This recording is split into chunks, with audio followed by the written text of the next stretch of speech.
with in Ukraine has not ended. I'll just throw that one out real quick because that. Did you really expect it to end day one? I mean, realistically, do you think he even expected it to end day one? I do. Really? Yeah, I'm going back even more years since the wall never got built and Mexico never paid for it. No, I know everybody wants to say it's just Trump hyperbole, but there comes a point when you say, it's just, to me, the guy's got diarrhea of the mouth. He's chaotic, and he has rocked world trade markets, I think, without any real plan. I think you just throw it up against the wall, hope something sticks. And I think we're seeing that also. And I'm not just referring to chaos in the stock market, but just to have tariff battles with our own and best allies. I don't care what we do too much with China, but when we're just in a battle with Canada and the UK, Mexico, Germany, Australia, I think it's crazy. We need friends in the world, trade partners in particular, to upset that. I think is his largest defect. That, and of course, not listening to the Supreme Court. Okay, Gina, I'm going to go out on a limb and say you think everything Steve just said is a big pile of hot. Well, with regard to trade with friends like that, who needs enemies? I mean, I've been talking to business leaders around the St. Louis area and in mid-Missouri who say, yeah, there is a little bit of uncertainty right now, but something had to happen. And then I talk to normal people. They say, well, something needed to be done, but did he have to do it that way? Well, what is there a better way? I don't know. Trump does have a way. It's off-putting to a lot of people. But when you talk to real business people, whether they're hedge fund managers or small business owners in mid-Missouri, they will tell you that this inequality in our trading had to end. It had to change. 2, the border. That was one of the main things that people voted for Trump because they wanted the bleeding to stop at the border, and he's basically shut down the border. I mean, there's 99.997 that's is incredible. The stat that they're giving. That is incredible. I think everybody agrees, even Steve agrees that one's probably a win. And prices have come down. So inflation has slowed, but hiring continues. So today we saw great hiring numbers. You did see a slowdown in the economy in the first quarter. It's hard to say what exactly is to blame for that because the president came in mid-quarter, and these policies tend to be more long-term. But when prices go down, you do generally see a slowing. So it is when you want to tap inflation, but you want the economy to grow, those things are not necessarily congruent with each other. There's a lot that goes into that. But I also think, yes, Trump does a lot and he talks a lot, but compared to, the last few months of, ever since Biden said he wasn't running, we saw nothing. And a lot of the stuff he'd done prior to that, people wanted to end. So now we have a very active president with an active board of directors or cabinet, whatever you want to call it. I mean, Biden didn't even have cabinet meetings. So they're having these public cabinet meetings and people get to ask questions and hear what's going on. And yeah, he is moving quickly and moving like a tech or, an entrepreneur, and they break some things. And I think that will continue. And some people, I just saw some focus groups that showed the majority of Trump voters are okay with this. And the majority of non-Trump voters hate it. And the partisan divide continues. So I think you're gonna see that. There's a lot more patience with Trump voters than obviously there's going to be with Democrats. Judge, I have a friend who is an attorney who said, I'm wondering if Trump made a deal with the Bar Association that said, I want to make sure that attorneys are going to get paid the entire 4 years that I'm here, because it feels like every day here comes another court case that somebody from a legal degree is getting paid. Well, he's setting up a lot of litigation. He really is. If you're a lawyer, I feel like you have job security in the Trump administration. Mike, when I think about the many ways that Trump is damaging our nation, whether it's the destabilizing the economy or concerns about removing environmental protections or eroding our civil liberties, I think the most dangerous and long-lasting damage that he has done and is doing is in dismantling our strategic alliances. And Steve touched on that. That's going to take years and decades to repair. Why would any nation trust the United States of America anymore when we betray our allies and even threaten to invade under certain circumstances, our allies. That concerns me perhaps more than anything is Which allies do you think he was threatening to invade? well, he talked about taking Greenland by force. But And so for both of you guys, obviously Gene's going to see this the way I do because we're going to pull that card. But do you really think he had any intention of Canada being the 51st state or taking over Greenland? Do either of you really believe that was a true thing and it wasn't just him talking? I agree that you can't believe anything he says. I should have known I'll give that's you where that. you were going to go with that. Great point. And I will say, look, that's why I call the guy the chaos president. That kind of behavior, if being a disruptor, being an entrepreneur, having a startup, creating your own unicorns, I'm good with all that stuff. I don't want whoever is the president of the United States to act like that. I don't think it helps us on a world platform. It doesn't help us domestically. That is not the kind of guy you could say we can get behind him. He is in control. He's calm and cool under pressure. I don't think he's any of those things. He's very calm and cool under pressure. Fire him. He is not. He is out of control, angry, disruptive. When you see like that. most of his interviews, I don't think he comes off as angry, but I do think that people voted for him because they wanted change. They wanted a disruptor. They think business as usual is not working for this country. And a lot of people feel that way. Now, you see an enormous amount of scrutiny of him and a focus on any negatives you can find on anything he does if you're watching mainstream media. But if you go out there and talk to Republicans, they may be like, yeah, I didn't like this or I didn't like that. But in general, they're pretty happy and they voted for him. I don't think my Republican friends like the betrayal of Ukraine. I think they see that as a betrayal of a nation that I don't was think he's invaded and betrayed is Ukraine. fighting for its They just signed a sovereignty and its treaty with liberty. Ukraine. They just signed a minerals deal, which is the best security Ukraine could possibly ask for, is to have United States investment there. Because we have not just while Trump is president, but we have a long-lasting pact that it's in the best interest of everyone involved to leave that country alone because the United States is operating in there and has a treaty for minerals. I'm hoping and praying that he will be able to pull the rabbit out of a hat and come up with a just and lasting peace for those long-suffering people in Ukraine.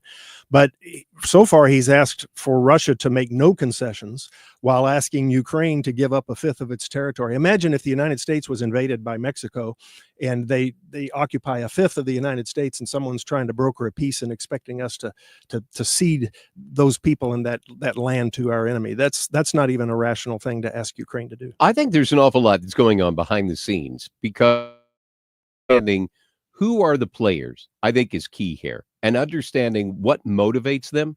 And I think Trump understands, just going back to the first time he was president and the relationship that he had with Putin and Xi and others, in understanding what do they respond to. And Putin is a guy that if Trump went out and called him out like everybody wants him to do, then that's going to alienate Putin from the table, because he's got as big of ego as you guys think Trump has. I think Putin's ego makes him look small, yes. Right? So I think Trump understands from a negotiating standpoint where he needs to go and where that needs to go with Putin. In relation to Ukraine, I don't think they really have a leg to stand on in terms of negotiating, because they really haven't done anything to this point to make it any easier for them to negotiate. When Zelensky went off on Trump in front of the press, that was the worst thing you could possibly do. Like, you just took the guy who's going to hopefully be your savior in stopping all this Well, stuff. it has been their savior for a very long time. Yeah, I mean, if it wasn't the United States, they wouldn't be there now. With Europe. And okay, so you could say, on the thing with Zelensky, I'm like, Ukraine hasn't done a thing. How about they were a sovereign nation that is invaded? I mean to bring about the end of it. I fully understand your point on, hey, this is all Russia. Russia started this whole thing. This is all Putin doing all of this stuff and trying to put the old Soviet Union back together. And I agree, if we don't stop them here, he's going to keep moving. So, Mike, you raise an interesting point, though, in terms of Trump's methodology, and his goals. I mean, I think some folks think that, there's a master plan to all of this. If it's negotiating peace, or if it's the tariffs or whatever, that somehow Trump is playing three-dimensional chess, and that he's got this big plan, and it'll all come together and we'll all have a happy ending in the end. You hope that's true, don't you? I think the guy has no idea what he's doing. Well, He's flying by the seat of his pants. He changes his mind every day, and it is chaos. I wish he did know what he was doing, because I love America and I love freedom. But I don't have that confidence. I think part of the problem with Ukraine is there really hasn't been an end game. There hasn't been a plan. Ukraine doesn't have a plan. It's a very corrupt country. There's been no accountability for the money that's been spent. Now, some of that money was in terms of arms and military stuff that we've given them. But this country has been known to be corrupt for a very long time. And so hardworking Americans want to know where their tax dollars are going. What is the plan here? Is there an end game besides us just continuing to give them money? I read a report that said some of that money was used to bail out pension funds over there. I'm like, what about people over here that need their pension? That is the feeling you get from Americans. Not that we sympathize with Putin. He is clearly the aggressor. But that doesn't mean that Ukraine is an angel, right? Ukraine's got problems too. And do we want to continue to send our money over there when they don't really seem to have it together in Steve, terms of I see you loaded. I see you loaded for bear. Hang on to that thought. Now, one of the things I do want to bring up, though, is talking about like greater plans. And Trump did a great job in the first term with these Abraham Accords, and the peace in the Middle East that he brought, and uniting a whole bunch of countries. And somebody that I know Gene wants to talk about, talked to Congresswoman Ann Wagner earlier this week, and she is part of that committee on the Abraham Accords. And there's some stuff I think that's going on there. We're going to talk about that and talk about some other things when we get back. It's the Roundtable. Steve Butts is here. Gene Evans is here. Ted House is here. My name is Mike Elam. You are listening to the Mark Reardon Show on the Reardon Roundtable on 97.1 FM Talk.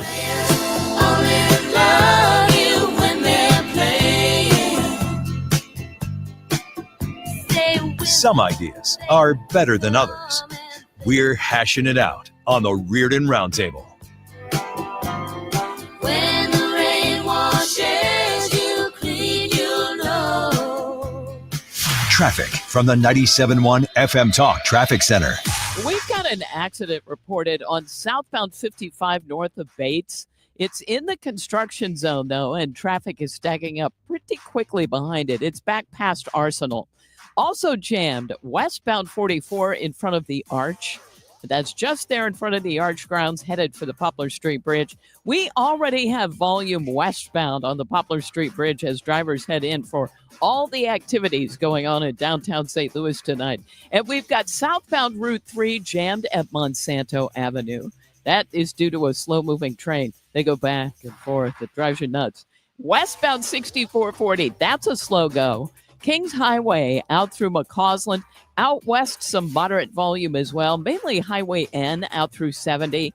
If you are thinking of taking 70, it's not bad. A little bit of moderate volume at Jennings Station Road. Most of the volume is Lake St. Louis Boulevard out through Wentzville. And just moderate volume on southbound 270 from Page down through Doherty Ferry. And then things actually open up and look a little bit better. I'm Sue Thomas, and that's traffic on 97.1 FM Talk. Well, it seems it was just, I think, just about a year ago, last May, when I was attacked by those cicadas. It was a planned attack. I just completely believe it. And I think a couple of them I guess a couple of them did get up into my brain, but I can still hear them making that noise. It's worse than a gnat.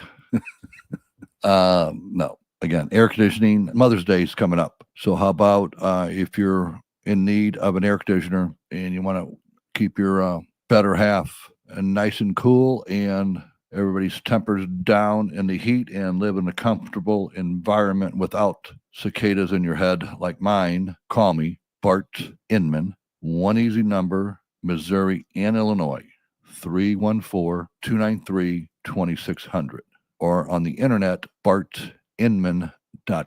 That is Bart with a B, Inman with an I.com. You had a solid retirement dream, sell your home in a few years, bank the equity, downsize, and travel. But with an unpredictable economy and the future feeling uncertain, you're wondering if that equity will still be there when you're ready.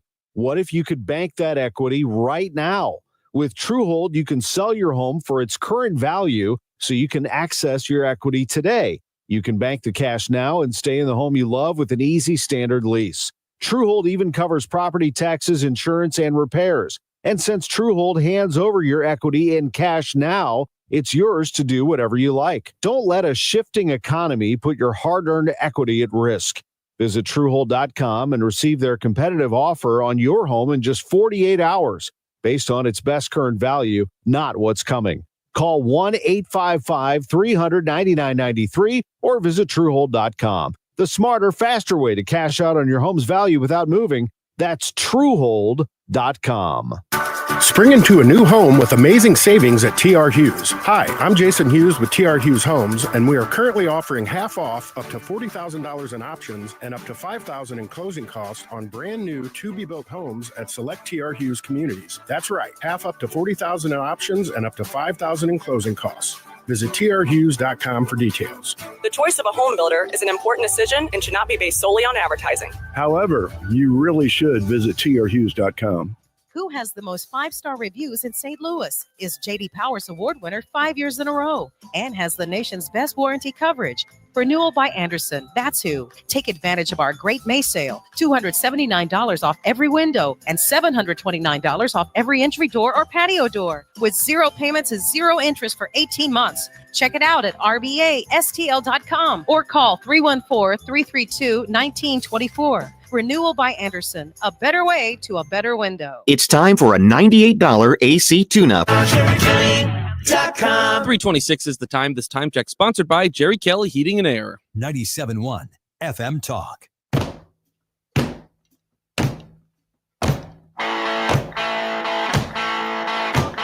The battle is on. This is the Reardon Roundtable.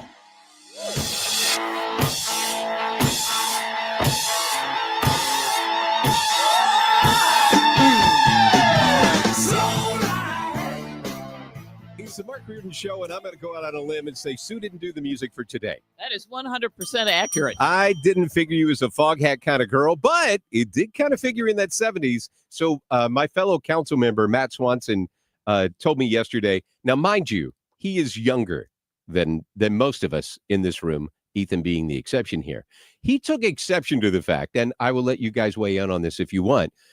Sue and I believe that the 70s really had the best music, and we really like 70s music. No doubt. But Swanson says that it's late 80s, early 90s that had the best music. And I was like, I was a DJ back then. That was the most disposable music I have ever heard in my 59 years. Gene, where are you at? Agree. I like the 2000s, the late 90s, early 2000s for both alternative and hip hop. Oh, all right. Oh, so I didn't picture that. Steve Butts, where are you at? I'm stuck in a 70s time warp. I graduated in 76. I played in a rock and roll band. If it's from REO, Styx, Chicago, Led Zeppelin, I'm all in. That's right. So Ted's in with the 70s. Steve's in. We got some favorites there. Jean's a little later than us, but she's more progressive. That's the only time I can say that in this conversation and get away. Hey, so we were talking about Ann Wagner for just a little bit. There was an interesting town hall that happened in Congressional District 2, but Ann didn't call it. This was a town hall that happened with Democrats. I think this is hilarious. They are targeting CD2 again. Congressman Wagner has been targeted many times. Yes. You are not going to beat her. Let me just go out on a limb. It's not even a limb. I will say with 100% certainty, I would bet my house on it. I don't care who you are. You're not going to beat her. Well, I think especially after the lines got redrawn, it's more protected now She beat than Hartman it has by been 12 a long points. time. And Right. Hartman has got name ID. So I think. Let's be honest, though. Ray's a great guy. Really like Ray. Not exactly what I would call a rock star competitor. Well, okay, but he did start out with a lot of name ID, and I think that he got as many, if not votes, that you can get being a Democrat in that district. I just think it's interesting. I know there's a lot of concern. We hear there's concern about the midterms because always the party in power loses seats. Right. But in my mind, if they're targeting Ann Wagner, they don't have a lot of other options. She won by 12 points. She won when she had a badly drawn seat or whatever, when she should have lost. She is Teflon. She's a workhorse and all this stuff. Oh, she doesn't do a town hall. Nobody who's voting for her cares about that. Those town halls are staged by out-of-state dark money groups. They don't do anything for actual citizens. Ann Wagner visits businesses, she visits nonprofits. She has an office that really serves her constituents. She is a rock star. I'm telling you, you are not going to beat her. Ted, I'm going to guess that you differ on that opinion. Well, I think every legislator worth their salt should have town hall meetings and meet with their constituents. If you can't stand up before an angry crowd and listen to what your constituents have to say, you don't belong in the job. I don't disagree with you of being accountable to the people in your district. I don't disagree with you about that at all. But do you think that these town halls have really become more of an opportunity, and not just here, but I'm around the country, I see an awful lot of them that are very contentious, and it seems to be an opportunity to really just go after the Republican? Well, people are angry because of what's happening to our nation. They're staged. But in the well, are they staged? I mean, where's the evidence that there was an article, I staged? can't remember, it was Politico or it was one of the left-leaning groups that showed that one of these huge dark money PACs was spending money to be disruptive at these town hall meetings and deliberately going in, pretending to have Republican voters that would blow up their legislators. So, Steve, let me ask you this. Do you think voters, the people who actually vote, do you think they pay attention to these town halls at all? They're local ones, I do for sure. So even it's this different one for you. If no, you're a state rep or a small state reps. senator, I get it, yes. and alderman. Yeah, no, we get people That's from the different. neighborhood and maybe 2 blocks over. But I think those are different Right. than like congressional town halls or Senate town 100%. halls. But I'm just saying, this one that we're referring to from just last week or so, there were 1,200 people or so. I mean, a large crowd. These people were not shipped in. Look at the people that were in that room. Those were people from the 2nd Congressional District. Doug Beck was on that stage. Tracy McCreary was on that stage. I'm just saying, local people came to that town hall, and doggone it, I think Ann Wagner should have shown up, and she could call her own town hall. Well, she was going to the Pope's funeral. So no, that's kind she of could an do it important next thing. month. She could have done it last year. I think Steve's point is she could do her own She at a could do different her time. own. Yeah, Exactly. I hope she doesn't waste her time on That a particular town hall. town hall seemed like it was a lot more of a Democratic campaign rally to me more than anything Yes. else, because the room was pretty much all Democrats in that. There, I mean, you just named off a lot of them who were on the stage. On the stage. Yeah, so it was more of that. Ted, I can I pivot on you? Sure. Because you brought it up in the break of talking about due process. So I want to get back to the fact of I am amazed, and I'm talking about this all week long. I am amazed at who the Democrats nationally, not locally, Steve. So I'm not getting on you for this, but nationally, I'm amazed who the Democrats want to try and rally around and make their case to go bang a drum for. And looking at a reported MS-13 member who gets deported to El Salvador. Mind you, he had a order of deportation already approved, and he is an El Salvadorian citizen, if that's the way that you say that. So we send him back to his home country after he's committed all these crimes. And then you have senators and representatives saying, we've got to bring this Maryland dad back home. And then they start screaming to what you said, due process. Do you really believe that we need to have due process hearings for the 15 to 20 million people who came into this country illegally? I believe in the Constitution of the United States of America, but guarantees that's for due process. U.S. citizens. No, absolutely not. The 5th Amendment and the 14th Amendment apply to any person in the United States of America, but what including about non-citizens. What about the act that he is working under, which does not give the same due process? Well, the federal court just yesterday indicated that the 1798 Alien Act is not applicable and was unconstitutionally applied. We'll see how that turns out in the Supreme Court. Here's the bottom line. Okay, I was a judge for 18 years in St. Charles County and protected the due process rights of every person accused of a crime who came before my court. It doesn't matter if Mr. Garcia is the worst human being in the world. Okay, he's never been charged or convicted of any crime, but it's understood that he was in the country illegally. We certainly understand that, but that doesn't make any difference. They could be the most vicious, dangerous person in the world, and we still protect the due process rights of every American citizen by protecting his due process rights. And every citizen should insist that the Trump administration follow the orders of the federal courts and that his due process rights be protected, because that's the only way to protect our civil liberties. 2 questions. Uh-oh.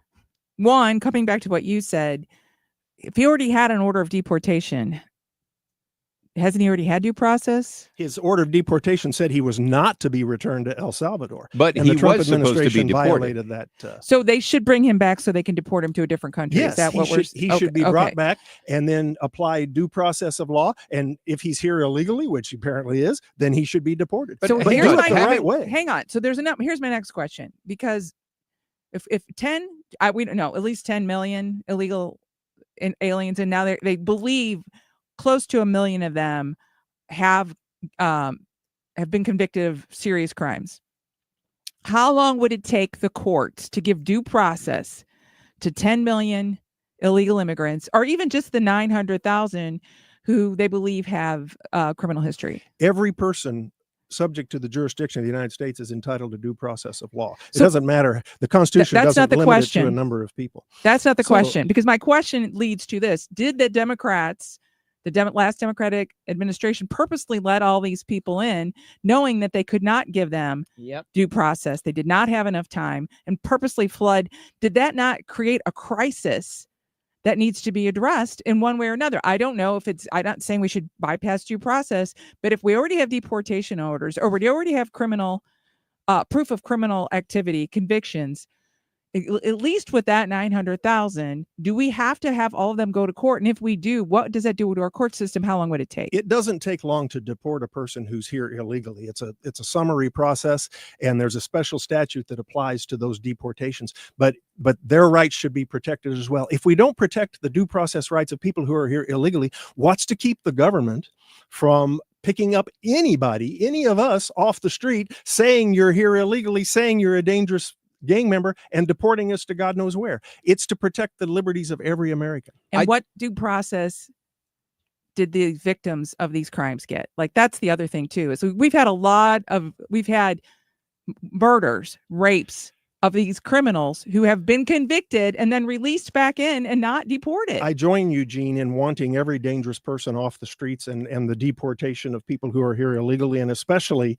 people that are dangerous. Let's remember that people who are in the country illegally commit crimes at a far lower rate than do American citizens. Well, I find that very hard to believe. Well, it's very true. But if they're dangerous, they should be deported. So I've heard that before. And I come back to the fact of not knowing who an awful lot of people who are here illegally, you don't really know who they are, where they are. And so you throw that out, that they commit much less crimes on average than the American citizens. Because they want to stay under the radar screen for the most part. Well, but I find it very hard for that fact to be proven out, because it's a very easy thing to say. It's a very hard thing to prove, because there's an awful lot of that crime that happens. I mean, I think about the fact that you have all these folks who came here across the border, didn't go through the right process to get screened. They didn't go through the process of making sure that they declared who they were, and they didn't go through that process as we have normally had it before the Biden administration decided to just throw open the borders, more than we've ever had here before. So it feels like after we got them all in, now we start screaming, but wait, you can't just ship them back out. I'm like, yeah, I think you can. I think if you want to talk about due process, you've got to have it at both ends of the spectrum. You didn't honor due process coming in. So if you didn't honor it coming in, and the cat's already out of the bag, it seems pretty hard, because to Gene's point, you're going to have 25 years of court cases to try and round up 20 million people, run them through that, because generally, to use another stat that you would throw out, I would say 90% of those who declare or ask for asylum are turned down, from what I understand. So if that's the case, 9 out of every 10 who came in who are going to ask for asylum, they're not going to get it. So if that's the case, then why can't we, Ted, if it's really that quick of a process, it sounds like Holman is putting together these big camps in Texas where they're going to try and run these people through these due processes and then stick them on a bus or a plane and ship them somewhere. Mike, I served in the legislature for 14 years. All I heard from my Republican friends is how sacred the United States Constitution is, and they carry a copy in their pocket. And I'm a constitutional conservative, and all this stuff that we heard, which is great because, you know, so am I when it comes to the Constitution. But suddenly now my Republican friends don't care about the United States Constitution. That's not I mean, true. But then we afford due process to people who are accused. Well, of it's a being here different level of illegally. due process if you're not a citizen. It's not the same level. And to say, well, what about the due process of the victims? Well, I mean, there's a victims' rights provision in the Missouri Constitution, and we always protect the rights of the victims in court. And granted, if somebody commits a crime against a victim, that's a terrible thing, but you still protect the due process rights of the accused because that's the U.S. Constitution. I don't disagree with that, but I think that Democrats, at least Biden, deliberately created a crisis. And now that the response we get from Democrats is, oh, we have to go through this really long process. Well, you created the crisis. So you come up with a solution that is more streamlined than taking 20 years or whatever it is to put all these people through the courts. Steve, I'll give you the last word on this. No, Sorry, I Ted. hear Ted saying it's not as cumbersome of a process as for the others million are making people? for it. And just since in the last 4 minutes, you guys have been talking, we've had 20 million, 10 million, and 900,000. I mean, we're just 900,000 is the estimate of criminally convicted. That's a lot. Those are those who are here who do have convictions. So it's not open to interpretation on that part. They actually have it. It's going to be interesting to see how all this stuff plays out. We are going to turn the page and pick up another discussion on the other side. It's Ted House is here, who you heard a lot from that time, Gene Evans and Steve Butts. My name is Mike Elam. This is the Reardon Roundtable on 97.1 FM Talk. You're listening to the Reardon Roundtable on 97.1 FM Talk.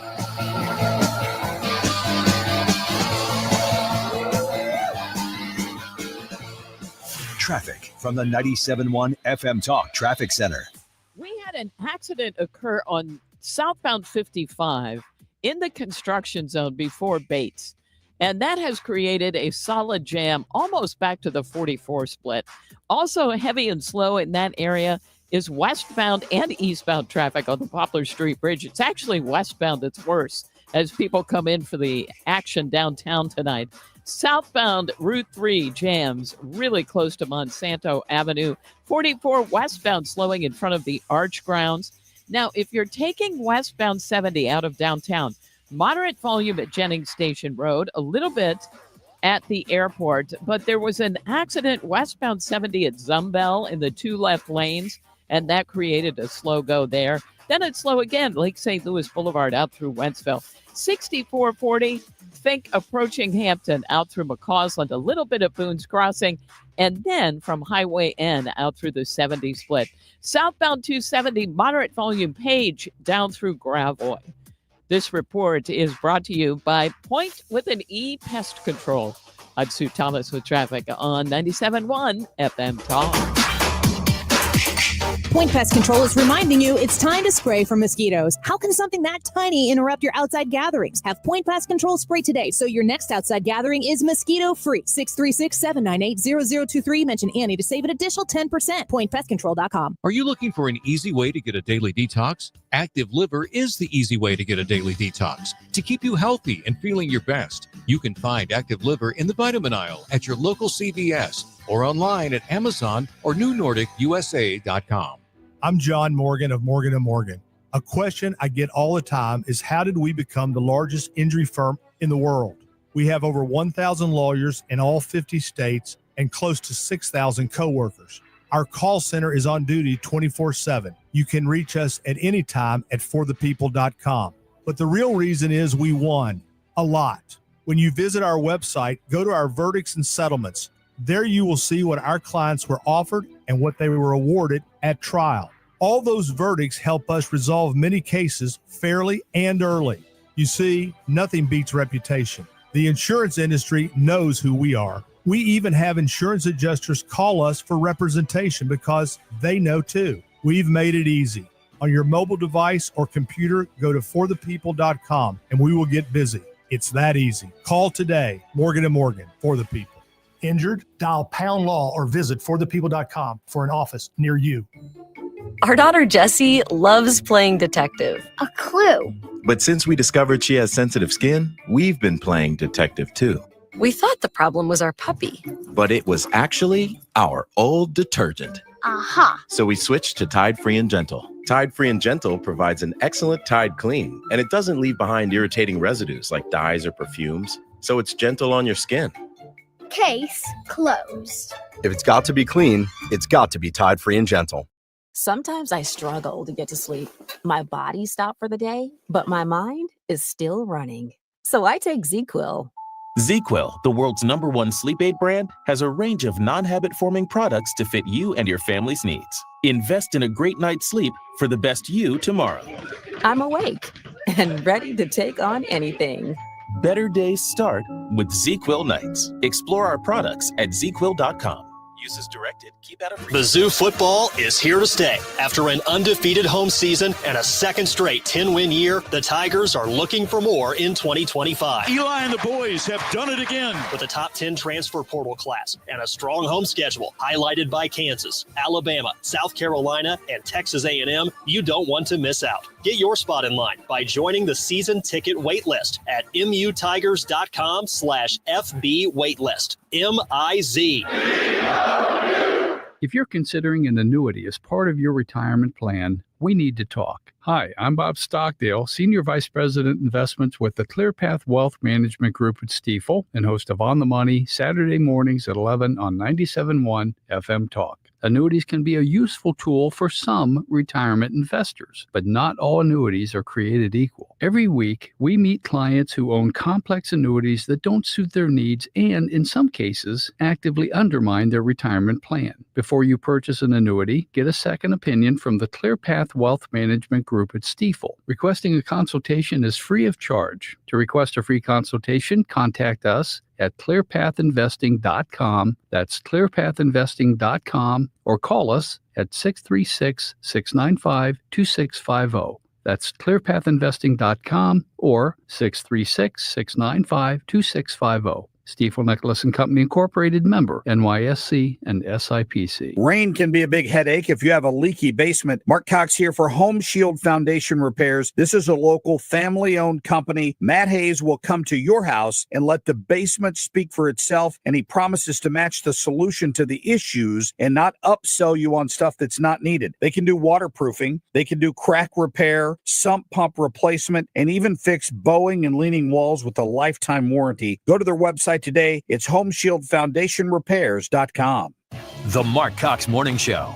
Monday, we're investigating the vandalism of Teslas in Kirkwood and why the city won't prosecute. Join us Monday. The Mark Cox Morning Show. Weekdays from 5 to 9.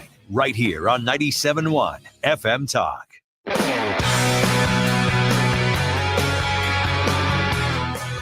It's the Reardon Roundtable on 97.1 FM Talk. You know, the great thing about the Reardon Roundtable is even when Jane Duker isn't here, we still have a lively discussion, probably because Gene Evans is here sitting in Jane's chair. I think that just may be the chair. That's it.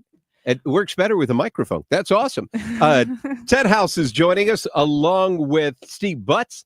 Hey, before we get out of here, Steve, you're a longtime city guy. I am. There is a whole new wind that is blown into the city of St. Louis. We got to have our first East-West Gateway meeting this week, and the first one without Tashara as mayor. Kara was there. Megan Green was very quiet, which was interesting. But everybody she's reading the tea leaves, Mike. Everybody was there, and Donna Behringer, who I think is the big difference maker in this. I am so glad that Kara won that election, but I think if Darlene Green was still there, Kara would have a much harder road to go down. But with Donna there, Donna is going to hold people accountable, and she's already started, hasn't she? Yeah, she has. You know, Donna's been in about 2.5 weeks. She was in Jeff City for a couple days this week, so I got to spend a lot of time with her, and she said, yeah, I mean, clearly, as you might imagine, the comptroller's office office was antiquated and in a mess, lack of computers. And of course, Darlene Green hadn't been to work in 4+ years. Let's put all that aside. Wow. Yeah. Wow. And everybody was okay with that. Anyway, if your boss doesn't show up, you're not going to complain. Let's be real. Donna is there. And she said, the things that I think she's a dog on a bone, right? And she is going to be following up an already breaking news story on Channel 4 news app. The city toll lot, if you followed that story over many years, right? We lose cars. Yep. We call, there's just underhanded deals been going on, and there's money missing. There's a lot of vehicles missing. She's called in the federal authorities. I just think we need that kind of auditing process going on. Accountability. And, exactly. And so maybe we're going to get a time when people can start believing in their government again, saying that a more competent, honest group of people are running things on basic services like the toll lot. I think it's really because she's a regular on the Reardon Roundtable is why she's got such a great way of common sense thinking, because she's learned it here over the years. Gene, how do you see this? Well, I've known Donna a long time. We all came into the legislature together. Steve and myself, you were after us, 2 years after. 2 years after. 2 years after. Donna and I actually worked on legislation together, Democrat and Republican, carrying the same bill. And wait, you're allowed to do that in Jeff City? I didn't think that was allowed. When did that start? And when you're working to advance the city of St. Louis and a suburban area, you have to work across the aisle. I mean, that's how you get things done. And I do think Donna's relationship and reputation in Jeff City is going to help long term, in addition to what she's doing here. But we have a governor who loves the city and wants to do good things for the city. Yep. And having someone of Donna's capabilities in that role who also has these relationships is just going to be good things. Good things are ahead. And I think very highly of her, obviously. And I think it's great for the city. So, Ted, I have said for a long time, and Steve Elam talks about this on a regular basis, taking a regional approach to things, because I think it's better for St. Charles County when the region does better. And if the city of St. Louis can turn it around and we can get employers looking at the St. Louis region, I think they're going to pick St. Charles County because we have a lot going on. But I think it's great for the region if the city of St. Louis can turn this stuff around and really get on an upward path. Well, Mike, I hope you agree that St. Charles County is run competently by a lot of good people. I do agree with that. I spent a lot of time this week with a lot of them. I thought maybe you would. I went into the legislature with Steve Elam in 1988. He's a good friend of mine. He's a very competent administrator and has been a good executive. And I know he takes a lot of flack from our friends from St. Louis and St. Louis County who say, "Why do you keep talking about St. Louis city government? Go mind your own business out there in St. Charles County." And yet Steve is able to articulate very well, and you have too, that we are inextricably linked. In terms of the benefit of what happens in the city of St. Louis, in St. Louis County, Jefferson County, St. Charles County. What's good for one is good for all, and we have to think regionally. And Steve's done a great job of that. I know you do too. It's essential for good, competent governance and management. The people of St. Charles County should, I think most do, and should care very much what happens in the city. Agreed. I think what's really going to be a great deal maker for the region is if the Blues can pull out a win tonight. Amen. Steve, what are we thinking about this tonight? We got to win tonight. I mean, this is a must-win game. We either win or we're done. I know it's one and done, but when they lost the last game, I was in Jeff City. We watched that. The game went late. I'm glad it's a puck drop at 7:00 tonight. There we go. Everybody get behind them, because when your team's winning, there's a good vibe in your city. We're downtown right now, and you can just kind of feel it downtown. People are good point on that. Whenever they show a sports scene, whenever they come and go from the city, it's downtown, right? It's downtown St. Louis. So this is the beating heart of the whole state right here in the city of St. Louis. Let's go Blues. Let's go Cardinals. Let's go Battlehawks tonight. Battlehawks tonight too. And then when does City play again with your City hat on over there? City plays tonight or tomorrow, and they're in Seattle. Wow. They're on the road. So great. Okay. Now we need the Cardinals to get it together as well. Ted, do you have a prediction on how the Blues game's going to go tonight? John Gruden's in town tonight. Well, I'm a baseball guy, Mike, but I'm kind of a fair weather hockey fan. But the Blues are going to win tonight. I'm very concerned about Game 7 in Winnipeg, though. You should be. Oh, yeah. That could be a tough one. Hey, thank you guys very much for being here and doing a lively no Jane, no Mark discussion, which meant other people got the opportunity to talk today, which is unusual on the round table. Thanks to Steve Butts, Missouri State Rep, running for State Senate, Gene Evans, political consultant of Go Consulting, former executive director of the Missouri GOP, and former state rep, Ted House, who's done everything. State rep, state senate, circuit judge, presiding judge. Thank you all for being here today.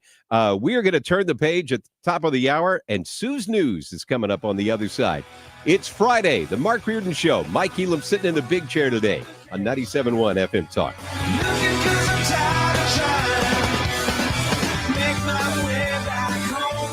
Follow Mark on Twitter at Mark Reardon KFTK and Instagram at Mark Talk.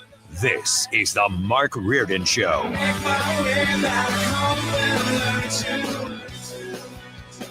Traffic from the 97.1 FM Talk Traffic Center. Couple of issues on the roads tonight, and one of those is westbound 270. We've got road work at the Chain of Rocks Bridge. That's causing a delay. Back through the Canal Bridge, pretty much through Route 3. There was an accident westbound 70 at Zumbel in the two left lanes. That's created a jam. And some volume downtown, westbound 44 in front of the Arch. Westbound traffic on the Poplar Street Bridge is jammed as drivers head in for all the action in downtown St. Louis tonight. Southbound 55 jammed, headed down toward Bates. And other than that, it's the usual volume on westbound 6440, past Kings Highway, out past McCausland. But now we've got an accident reported eastbound 6440 at Big Bend. Out west, 6440, slow pockets west of Winghaven, out through the 70 split. I'm Sue Thomas, and that's traffic on 97.1 FM Talk. New Perspective Senior Living is a new facility in Weldon Spring, Missouri. It's an awesome location, not too far from 6440. It's next to Persimmon Woods Golf Course, just kind of around the corner from Progress West Hospital. And that access and where that is located really, I think, is one of the benefits of New Perspective, because easy access if you're going into the Chesterfield Valley, you're going the other way into St. Charles, or maybe you're heading to Columbia, you still have great access. If you live out in that area and you want to visit mom and dad, for example, you still have great access in and out, which is a benefit of New Perspective. But this is a brand new facility. It's really awesome. 1 and 2 bedroom apartments, granite countertops, stainless steel appliances, all the things that you would require. But it's really the approach that they have is different, and you can kind of feel it when you take a tour, and they'd love to have you over at New Perspective. They call it a friendlier approach to senior living. I think you'll get that. You'll understand that when you meet the staff and you take a tour. N as in Nancy, P as in Paul, npseniorliving.com. New Perspective Senior Living, a friendlier approach to senior living. We, without hesitation, recommend that anybody work with ThrottleNet. The experience will be as good as it's been for us, for anybody, because you'll get a true partnership, and you'll be able to rest easy that you're going to get the service that you need, while they're also doing all those things that you don't want to have to think about, that you don't want to have to worry about. They're always doing that in the background for you. Don't wait for your next IT crisis. If your business depends on technology, you need a partner that's got your back. Contact ThrottleNet.com to get a free IT evaluation and see how we can support your IT everything. Cardinals fans, there are more ways this season to watch your Cardinals on FanDuel Sports Network. For the first time, you can subscribe directly to FanDuel Sports Network and stream the Cardinals without blackouts. Monthly, seasonal, and annual packages available. Also new this season, you can stream FanDuel Sports Network through Amazon Prime Video with an add-on subscription. As always, you can watch FanDuel Sports Network through TV providers including DirecTV, Spectrum, Xfinity, Fubo, and more. Visit Cardinals.com/TV to learn more. When you're hiring, have you ever felt like you're missing out on meeting truly great candidates for your roles? It seems impossible to find them, but they have to be out there somewhere, right? Well, they're not hard to find when you know where to go, and that place is ZipRecruiter. And right now, you can try ZipRecruiter for free at ZipRecruiter.com/radio. ZipRecruiter helps 10 million people with their job search every day. And because these people are actively looking for jobs just like yours, it's easy to find the right person right away. In fact, 4 out of 5 employers who post on ZipRecruiter get a quality candidate within the first day. But if you're not using ZipRecruiter, you're missing out. So see what it's like when the impossible is easy. When you go to ZipRecruiter.com/radio right now to try ZipRecruiter for free. Once again, that's ZipRecruiter.com/radio. ZipRecruiter.com/radio. Never miss out on great candidates with ZipRecruiter. On-time news. On your time. Download the Odyssey app and dip in whenever you want. And stay on top of what's happening. 97.1 FM Talk on the Odyssey app. Sue's News will follow Fox News. It's the Mark Reardon Show on a Friday on 97.1. KFTK FM Florissant from the Kaufman Townsley St. Louis's Injury Lawyers Studio. Call 314-500-5000. That's 314-500-5000. All on the free Odyssey app. The fine print is a work in progress. Lisa Brady, Fox News. But as the work continues in Congress, the president is adding his budget plan to the mix, though it amounts to another framework. Fox's Chad Pergram on Capitol Hill. Budgets are aspirational. They are a wish list. But this plan cuts a staggering 20% of all money which Congress allocates every year.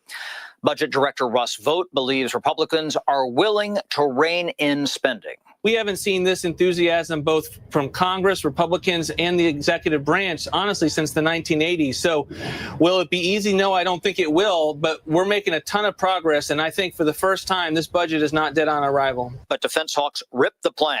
Senate Armed Services Committee Chairman Roger Wicker said it would shred to the bone military capabilities. Senior officials say the defense budget is expected to top $1 trillion for the first time, but part of the increase would be included in the reconciliation bill Republicans are writing. Democrats reject the president's pledge not to touch Medicare and Medicaid. His current plan does not address those programs. The administration just asking the U.S. Supreme Court to let Elon Musk's Doge team into Social Security systems after a judge restricted access over privacy concerns. A deadly highway collision near Yellowstone National Park remains under investigation. A tour van carrying 14 people and a pickup truck with just the driver inside collided on a highway just outside Yellowstone National Park. 6 people in the van and the pickup truck driver were killed Thursday night. The other 8 people were taken to hospitals. Idaho State Police say the collision caused both vehicles to catch fire. A man on his way home who took video of the aftermath, Roger Merrill, said it's a dangerous highway and because of its proximity to Yellowstone is often very busy.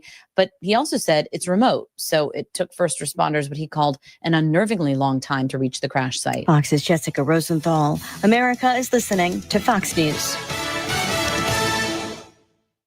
Did you know you can get your prescriptions for less at your local pharmacy? You can with GoodRx. It's the free app that can save you money on your medications. Just search for your prescription, choose the pharmacy and the price that works best for you, and then show your GoodRx coupon to your pharmacist at the drop-off counter. GoodRx works at over 70,000 pharmacies, including Walmart, Rite Aid, and Walgreens, and it works whether you have insurance or not. It's easy to save. Next time you drop off your prescription, check GoodRx. To start saving today, go to GoodRx.com. GoodRx is not insurance. Sometimes an identity threat is a ring of professional hackers. And sometimes it's an overworked accountant who forgot to encrypt their connection while sending bank details. I need a coffee. And you need LifeLock because your info is in endless places. It only takes one mistake to expose you to identity theft. LifeLock monitors hundreds of millions of data points a second. If your identity is stolen, we'll fix it, guaranteed, or your money back. Save up to 40% your first year with promo code NEWS at lifelock.com. Terms apply. Air Comfort Service, heating, cooling, and insulation, weather. Chief Meteorologist Dave Murray. We are basically on the dry side for any evening plans, but still lots of clouds around. A couple of showers returning after midnight. 60 for the temperature for evening plans Saturday. Let's keep it unsettled. Some showers, some thunder showers from time to time, but it's cool. 61, a few showers here and there Saturday night. Sunday, partly sunny, some spot showers, 60. This is 97.1 FM Talk, Chief Meteorologist Dave Murray. And Robinson with your money now. Stocks rose today as Wall Street absorbed better than expected non-farm payrolls reports for April, which has helped ease fears of a recession. The momentum placed the S&P 500 and its longest winning streak in over 20 years. The Dow gaining more than 560 points, the S&P 500 up nearly 1.5%, and the Nasdaq grew by 267. While the global markets have been rocked by turbulence in the wake of President Trump's tariffs, British shares are rallying. London's FTSE 100 index, which has gained more than 5% since the start of the year, rose by 1.25% today, marking the 15th consecutive day of gains for the index, its longest run ever. U.S. crude oil futures for June are falling today, down 1.2%, sitting above $58 a barrel at $58.52. That's your money now. I'm still going for it, even with higher stroke risk from atrial fibrillation, an irregular heartbeat not caused by a heart valve problem. Over a 3-year study, Eliquis apixaban tablets reduce stroke risk better than warfarin, and over 97% of Eliquis patients did not experience a stroke. A first stroke occurred in 2.9% of warfarin patients versus 2.3% of Eliquis patients. Don't stop taking prescription Eliquis without asking your doctor. It may increase your stroke risk. Eliquis can cause serious and in rare cases fatal bleeding. Don't take Eliquis if you have an artificial heart valve, abnormal bleeding, or antiphospholipid syndrome. While taking, you may bruise more easily or take longer for bleeding to stop. A spinal injection while on Eliquis increases risk of blood clots, which may cause paralysis, the inability to move. Get medical help right away for unexpected bleeding, unusual bruising, or tingling, numbness, or muscle weakness. Medications such as aspirin products, NSAIDs, SSRIs, SNRIs, and blood thinners may increase bleeding risk. Tell your doctor about all planned medical or dental procedures. Learn more at Eliquis.com or call 1-855-ELIQUIT. This hour of the Mark Reardon Show is sponsored by Gamma Tree Experts. Your trees deserve the best care. Call Gamma Tree Experts. Hey guys, Glover here with my friends Mark and Neil Gelman of eXp Realty. If you need to sell your home to buy a new one, it's never been more important to have an experienced negotiator that you can trust. You need my friends Mark and Neil Gelman on your side. 314-336-1991. Go to thegelmanteam.com. We do 5 seminars a year with Thomas Helbig and the team from the Retirement Advisor Group. Believe it or not, we've already knocked down a couple of those, and we have number 3 coming up in May on May 20th. And if you go online right now to Retirement Advisor Group's website, which is retirementkey.com, you'll see a tab right there at the front of it that says register. You click on that. Well, actually, if you click on that, you can do a couple of things. If you would prefer to meet one-on-one, that's easy. They'd love to have you into the office. You can schedule a meeting at any time. Now, we know that some people feel a little bit more comfortable in a group setting. That's why we do these seminars. They're free. We just need to know that you're coming. They are held at the Plaza Frontenac Hilton on a Tuesday night, May 20th. That's the next one coming up. Mark and Annie and I will all be there. We'll do a little meeting and greeting, introduce Thomas and the team, and they take it from there. And they're not going to take a lot of time either. You'll be in and out in an hour. And maybe it's life-changing. You go online to retirementkey.com, read some of the reviews of the people that have worked with Thomas and the team, and they're outstanding. They'd love to see you. We'd love to see you. 314-993-9494. Get registered today at retirementkey.com.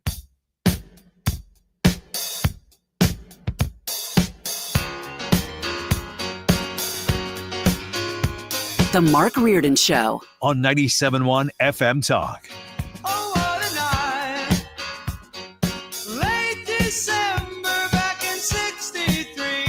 There you go, Sue. We're doing a little 70s. throwback for you. I love it. This is one of my favorite all-time songs. I do like this song very much. Hey, it's Mike Elam in for Mark Reardon. Thanks to Steve Butts, Gene Evans, and Ted House for a very lively roundtable today. I was telling Fred, man, it just lit up the comment section today. A lot of times the comment section can be kind of, let's just say, not a lot going on. But today, Ted House definitely got some folks fired up on his opinion. Fred just told me something that I didn't realize. We're about to get into Sue's news, but before we do that, so we've been talking about this fact with Garcia and the guy who has kind of become the whole focus point of this. And so now there's video out about him being stopped. Was it a trooper? Yeah, it was the stopping of Abrego Garcia in 2022 in Tennessee. And now we've got the videotape or the police body cam tape of that when he was pulled over in a car with 8 other people. And we've got a cut, one of the first cuts that we've got from the tape that's marked Abrego 2022 Tennessee police. Yeah, it's where he actually mentions St. Louis when he's being talked to by the troopers. I missed this one. Ethan? Hello, sir. How are you? Good, and you? All right. Everything good? You got a bunch of people here, don't you? It's 1 for shit. Yes. Go back to work. Gotcha. Where are you working at? Where? Where? St. Louis, Missouri. Hey. Missouri? Yes, sir. Gotcha. Okay. But I'm from Maryland. Where do y'all live at? Where I living? Mm-hmm. I live in Maryland. Maryland? Yeah, also. Whose vehicle is it? What, whose car is it? It's been my boss. Your boss. My boss. Yeah. Where's he live? Where's your boss live? My boss right now is staying in Maryland, but we live in Texas. Okay. Houston, Texas. He lives in Houston, Texas. I think he said he left from Houston, Texas. He left from Houston, Texas.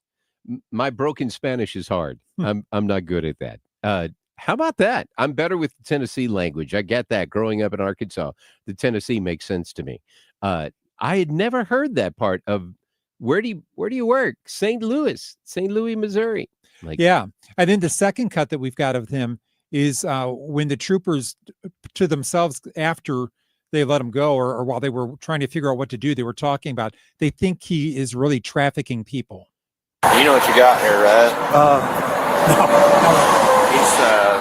He's hauling these people for money. You got a dollar is what he's doing, but there's 8 people in there. I didn't know that. They put an extra row of seats in there. Yeah. So he's getting paid to haul these people, probably to Maryland, I would say, if I had my guess. He said they all work together. That's what he's telling me, but he's the only one that knows So let me ask you this. They don't have any luggage in there, right? And if you get them out, they're going to have a toothpaste and they're going to have toothbrushes in their pockets, I guarantee it. He's got $1,400 cash in his pocket in an envelope. How about that? So that just kind of shows you when they see this trafficking, they know exactly what to look for. And to talk about the fact that nobody has ID, nobody has luggage, but they all have toothpaste and toothbrushes in their pockets right now. I guess they wanted to make sure wherever they're going, they have fresh breath. Is that what we're learning here about smuggling? If you're going to smuggle, your hygiene with dental care is really the most important thing that you want to take care of. I don't know where that comes from. I did not expect to hear that they're going to have toothbrushes in their pockets. But I digress. It's Friday. I don't want to delay this anymore because it's my favorite part of the show. It's time for Sue's News. Playback ready. Now, the audio. Let's try that again, shall we? Okay, what happened? Take 2. All right. These allegations are deeply concerning. Does the president have any comment? We're not going to comment. It's not clear messaging. No. And now, Sue's News. Brought to you by Sue. It just feels like it's a Friday to me. Does it feel that way to you? Yeah, finally. It kind of does. Happy Brother and Sister Day. Well, that's nice. Isn't that nice? That Oh, is. the bell's already broken. Hold on. Hey! So what's your sibling history? I have one sibling. His name is Jeff. He lives in Houston. And yeah, we get along pretty well. That's really nice. Now, Fred, you have a bunch of sisters. I have 3 older sisters, Yvonne, Darlene, and Kathy. And we all get along great. We see each other every week. And you're the baby. I'm the baby. Yeah. I am. Mike? I am the baby as well. I have one sister. We don't see each other that often just because I don't get back home. And she doesn't get up here very often. Arkansas, right? She's down in Fayetteville. Yeah. So 6.5 years older than me. And Ethan? I have 2 sisters, Malin and Bella. They are both younger than me, so I am the oldest. And Bella is just started college. Malin recently graduated from college. And yeah, we get along great. And they still live on the Illinois side, but still see them, once every month, 6 weeks. Good deal. That's not bad. No. Not bad at all. Well, I will say that according to AI, it provides a chance this day to appreciate and reflect on the unique bond shared by siblings. It's also No Pants Day. Just throwing that in. Those should not be on the same day. I know, it does seem weird. That brother sister No Pants Day does not go to well. Well, you're supposed to wear undergarments instead of pants. This, of course, was not started here, but in New York City. That Shocker. makes sense. It would have been that or California. On this day in history, 92 years ago, in 1933, it was the first sighting of the Loch Ness Monster in Scotland. It was reported when a couple drove by and saw, quote, an enormous animal rolling and plunging on the surface of Loch Ness. Of course, that doesn't exist, but people love it. Fred, Loch Ness Monster? I'm a no. But if it did exist, it'd be 92 years old. Exactly. Thank you for that. How many? You said the first sighting. Were there a lot of sightings? Oh, yeah. Once somebody says we think there's a Loch Ness Monster, then, of course, there's it's like Bigfoot. It's like Bigfoot. Gotcha. And on this day in history, 14 years ago, it was in 2011, when Osama bin Laden was killed by U.S. forces. And it happened at 1 a.m. local time in Pakistan. But from our perspective, President Obama announced it to us the night before at 11:30 Eastern on May 1st. It's tough to nail down that day if you're going Pakistan Right. time or not. Now, the big thing happening this weekend, besides all of St. Louis and the games tonight, what time, by the way, is the hockey game? What time's the Blues game? 7 o'clock, Puck right? drop is at 7 o'clock, which means that, if you're getting back from dinner or something, it really shouldn't start until more like 7:15, 7:20. So you have a little bit of buffer time. Okay, that's good. And the Kentucky Derby is tomorrow at Churchill Downs. We'll talk about that later, I assume. Joe Fred. Arnold, yep. Okay. It is the oldest continuously held sporting event in the United States. This will be the 151st running of the Kentucky Derby. And NBC coverage will begin at 1:30 our time, but the Derby itself won't start until about 5:57. I like to tune into this every now and then. You see the big hats. They have random, like they had Dale Jr. one time was covering the Kentucky Derby, which really amused me. So he would throw to some other random person. I don't know that you could watch all of it continuously, but it's kind of fun to see. Joe Arnold's going to be on with us next hour. We're going to talk a little Kentucky Derby. That's right. Well, And go ahead. I just want to say something I think is cool about the Kentucky Derby, and I guess really the Triple Crown races, but specifically this one, is that I imagine horse racing probably used to be a way bigger thing in the United States than it is. But the Kentucky Derby almost has this, or it doesn't almost, it does have this tradition to it that regardless of like how irrelevant horse racing is now, everyone knows, at least in America, right, what the Kentucky Derby is. And, of course. And so many people tune into it. And I think that there is something to say about that. The mint julep watching and the hats and the blah, blah. There's something to say about that charm that something old and vintage like that brings. The horse racing is really just an excuse to dress up and drink. Maybe. Hey, what were you going to say, Tip Brad? your cap. I just love watching all the pregame. Me stuff. too. It's just the fun. pomp and circumstance. Watch them and- behind the paddock. Yeah, right. Yeah. It's just cool to see. By the way, young Ethan, do yourself a favor and watch all the Triple Crown winnings of Secretariat. It is one of, in my opinion, the most underrated sports movies. Oh, so good. It is phenomenal. And Love that movie. Love that movie. But Yeah. if you watch, you can look on YouTube and watch a I've horse watched actually the win. Belmont. Okay, I've watched the that's Belmont. Oh, But in Secretariat, there's that So awesome. scene where he comes around the corner. And Yeah. then, Oh Happy Day starts playing. Yes. And I just get goosebumps. I do too. It's so awesome. And okay, 20 horses are in the race. All are 3-year-old thoroughbreds. The sons of 2 Triple Crown winners will be running. American Pharaoh, he won in 2015. His sons are Publisher and Luxor Cafe, and Justify, who won in 2018, has a son called American Promise. And the race winner this year will get over $3 million. Wow. Not too shabby. Okay, Fred found this story. I love it when Fred finds me stories that are, it's just like, say, what? Okay. Driverless trucks are running regular long-haul routes between Dallas and Houston. They're trying this out. Mm-hmm. And Aurora has launched commercial service in Texas with Uber Freight and Hirschbach Motor Lines as its first customers. Aurora's CEO has said, "We are the first company to successfully and safely operate a commercial driverless trucking service on public roads." Now, they do this, the trucks are equipped with sensors that they can see the length of over 4 football fields and have completed over 1,200 miles without a human in a truck. If you saw it, how badly are you freaked out, Ethan? Oh, have you not seen my face? Yes, I'm I extremely have. concerned. I imagine this is probably just going to be something that if you're uncomfortable with it, you're just going to have to get used to it because you're looking Exactly. I at the, you're think looking that's at right. you're looking at the future. Exactly, Mike Elam. I think it's coming more and more. I think you're going to see it quite a bit.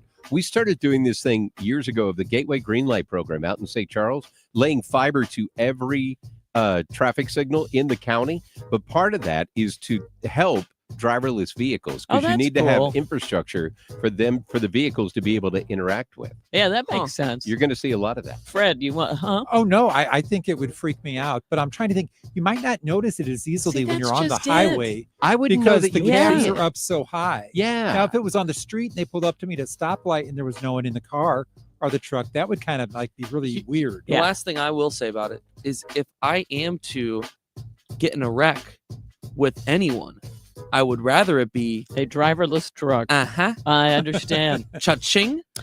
I had one time a tractor trailer run into me on the Poplar Street Bridge. I was coming back from the airport flying. I was not flying the helicopter. I was sitting in the back seat like I do. And I had a bike rack on, and he just smashed it and pushed me off the bridge. Well, at the time, the mayor was somebody we knew. Come on, what's that? That Karen Kelly's husband. Oh. Anyway, I called him while I was on the phone, and I said, this truck is pushing me across the... He said, all right, pull over and get the plate number. And they eventually got him because they found him by cameras or something. But that was the freakiest experience I've ever had. You said pushed you off the bridge? Just pushed me off a ramp. Just pushed me a little ways. It was scary. Oh, my I had my goodness. brakes on. Then I thought I better just not put my foot on the brakes. It'll burn them out. I will feel bad for the kids at some point if that becomes the norm because there's no more getting the trucker to honk at you when they drive by. Well, that's true. Just a lost art. But we've learned though from all these Teslas how much cameras are around them. Then we see all the people doing the Yeah. damage to them. So I imagine it's just the same on a larger scale. I would figure. And it's going to happen. Unions, though, of course, representing truck drivers are concerned about job loss and safety. It's going to be a thing as this stuff happens. It's not going to make for new Teamster members. That's for sure. No, it is not. I'm just stuck trying to figure out who the mayor was. Oh, come on. You know what I'm talking about. Yeah, wasn't he a police chief? What the heck? Yes. I Oh, thought I'm he was- sorry. He was police chief, not I not mayor. apologize. I apologize. You're absolutely right. He was police chief Sam. Yes. Sam Dotson. Thank you. Yeah. It's Friday, Is that it? people. One I get word. up With really you. One early. word changes Again, it feels like Friday. Thank you for that. Mayor. Sorry. Hey, I've promoted. Tried it. Sam probably would have liked that. Yeah, he probably would have. Yeah. Okay, this is just weird. I guess it happens every now and then. A Civil War era cannonball got thrown away in Michigan the other day. They just threw it out. Oh, oopsie. Don't want it. Let's put it here in the old dumpster. And the bomb squad had to be called to make sure it wouldn't explode. We've got some sound. There's an employee of Kent County Public Works talking about the item. Definitely piqued most people's interest in the office, I would say. Everyone wanted to see it. At that point, it was kind of like, yeah, okay, let's get this out of here and figure out what to do next. After our staff kind of took a look at it, did an initial examination, we decided it was best to call Grand Rapids Police Department. Once police arrived and confirmed that it was possibly explosive, that's when they evacuated the building. So it was brought outside. The bomb squad unit secured it in a bag. Can you believe that? So did it have a gunpowder pack still attached to it? Nobody or something? could tell. No, it's on the inside, right?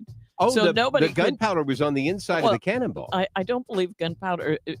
Whatever it is, they couldn't tell. And it looked like it may be live, so they had to have the bomb squad come and check it out. Because you can't just say, woo, I wonder if this isn't. Why would you throw away a I Civil War thank you. cannon? I don't know. Maybe they didn't know that's what it was.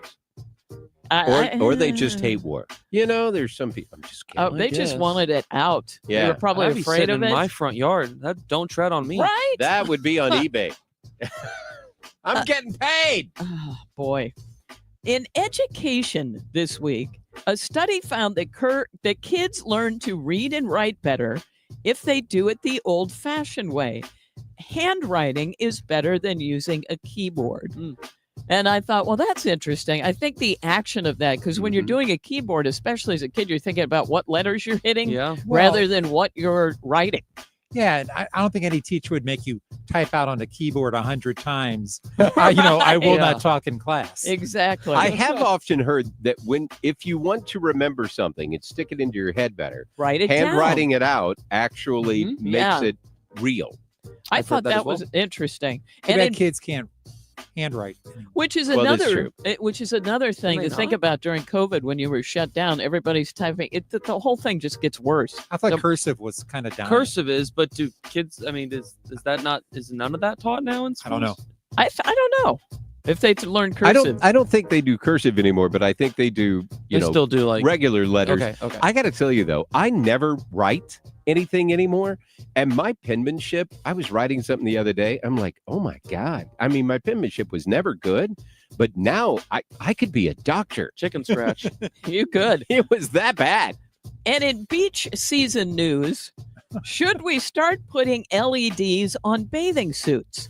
A study What? found that if you have an LED on your bathing suit, that just the light will lower the risk of being attacked at the beach by a great white shark. I guess Wow. that light would freak them out. Oh, I would light myself up. Fred? I was hearing a story earlier today, and I'll have to go look this up and figure out more about it, but they were talking about all of the diseased animals that are washing up on the beaches because of the stuff that's in the water. And they were they're rescuing these sea lions and all that stuff Aw. that are dying, and lifeguards are having to take time off because they're so traumatized. They're by- grieving. Oh, yeah, that's they're grieving awful. from all That's the sea life that's terrible. dying out. Oh my gosh. And finally, in Sue's news, we have today's random fact. The exclamation point did not become a standard key on the keyboard until 1970. Really? Wow. What was there before? Before that, you had to type a period, then use the backspace to go back and stick an apostrophe above it. I did not know that. I didn't either. And that's Yeah, it for me Sue's news. How about that? Well, that was an interesting little tidbit That's a good today. one. What I wonder what used to be on that key that they I used to don't have know. there. I don't know. It had a confused emoji, and that's what you type. No, it's somebody yelling really loud. We are going to talk to Paul Hall. I love when Paul Hall is here because there's so many things. My life is rather busy. You may figure that, right? I love it when Paul comes in because I don't have a lot going on this weekend, and this is going to be a binge Paul Hall favorites kind of weekend. That is coming up next. Oh, what a night on a Friday. Mike Elam in for Mark Reardon on 97.1 FM Talk.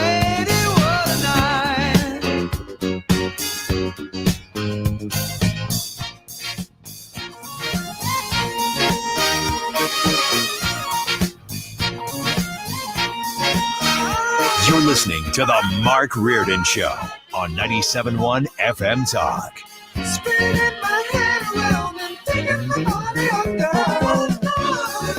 Traffic from the 97.1 FM Talk Traffic Center.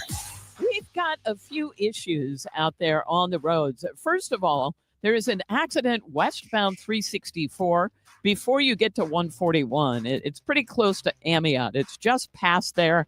So that has created a jam. Westbound 70 out of downtown, kind of the usual volume at Jennings Station Road, at Zumbel, at Highway K, and a little bit at Wentzville. 6440 isn't bad. Moderate volume, but it's mainly approaching Hampton out through McCausland. Then some slow pockets approaching N out through the 70 split. Southbound 270, moderate volume Olive down through Manchester. But there is some heavy traffic westbound already on the Poplar Street Bridge. We've got so much going on tonight downtown. At southbound 55, a little bit slow, and that happens to be especially headed down toward Bates. This report brought to you by Overhead Door Company of St. Louis. Your garage door is the largest piece of moving equipment in your house or in your home. When it needs help, call the experts at Overhead Door for same-day service, 314-781-5200, or schedule online at overheaddoorstlewis.com. I'm Sue Thomas, and that's traffic on 97.1 FM Talk. Hey, it's Annie with my friend Stewie, and you know Stewart's American Mortgage and the Bagel Loan gets you your mortgage or your refinance at no closing costs. And I have Stewie with me right now. You're all about saving people money. Fiscal responsibility is really in right now, and you've got something up your sleeve for these folks. You know what, Annie? Some people like to get better cash flow. Other people just want to pay off all their debt. So we're going to do something very, very unique. In Scotland, it was traditional to paint the door red once you paid off your mortgage. So we're going to give give you the Red Bagel Challenge. If you refinance with us and you consolidate your debt and you get your mortgage paid off in half the period of time remaining, we're going to give you a $1,000 bonus at the end of that term. Well, Stewie's all about helping you build your wealth and build equity, and the Bagel Loan is another way to do it. Remember, no closing costs with the Bagel Loan. Reach out to Stewie directly with 314-324-4440. That's 314-324-4440. You can Google Bagel Loan for more information, and NMLS number 226715. Experience the exhilarating atmosphere of a Cardinals game. Join the sea of red in the wave around the stadium. Feel the rush of excitement as a home run lights up the sky with fireworks, bringing the whole ballpark to their feet. Nothing beats the thrill of watching the Cards get the W with the final out at the plate. It's more than a game. It's an experience. Visit Cardinals.com for tickets and info. St. Louis Cardinals for the Lou. Game tickets? Check. A round of cold beers? Check. Ballpark hot dogs? Check. Baseball is back and nothing beats a night out with the guys. Or ladies. At a Cardinals game. From thrilling games and mouthwatering eats, the iconic ballpark energy, Busch Stadium is the ultimate spot for you and your crew to dive into America's favorite pastime. Make your next night out the best one yet. Join us at Busch Stadium, where every hour is happy. For tickets, visit Cardinals.com. St. Louis Cardinals for the Lou. I'm John Morgan of Morgan & Morgan. I've been asked many times how Morgan & Morgan became the largest injury firm in the world. I think I know. When someone comes to us for an on-the-job injury, we have a huge workers' compensation practice. But many times we find a defective product that was responsible for that injury. Luckily for them, we have a product liability section headed by my son, Mike. In addition to the comp case, there's a product case too. Other times, the injured worker is fired or harassed for bringing that claim. We have them covered. Our employment lawyers handle retaliation claims as well as wage theft and discrimination cases, and in some cases need to file for Social Security benefits. No problem. We became big for a reason.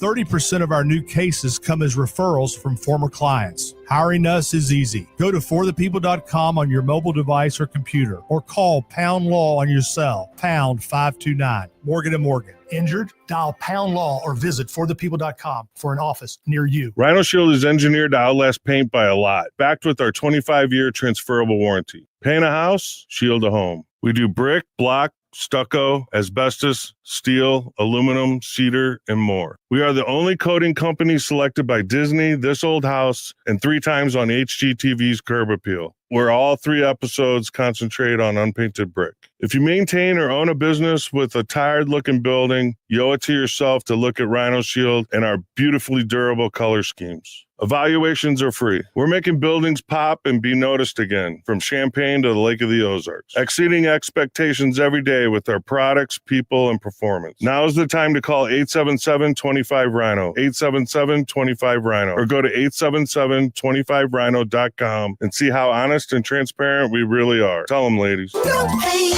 don't Rhino, go Rhino Shield. Never paint your house again. Rhino Shield. It's time for a $98 AC tune-up. 4:32 is the time. This time check sponsored by Jerry Kelly Heating and Air Conditioning.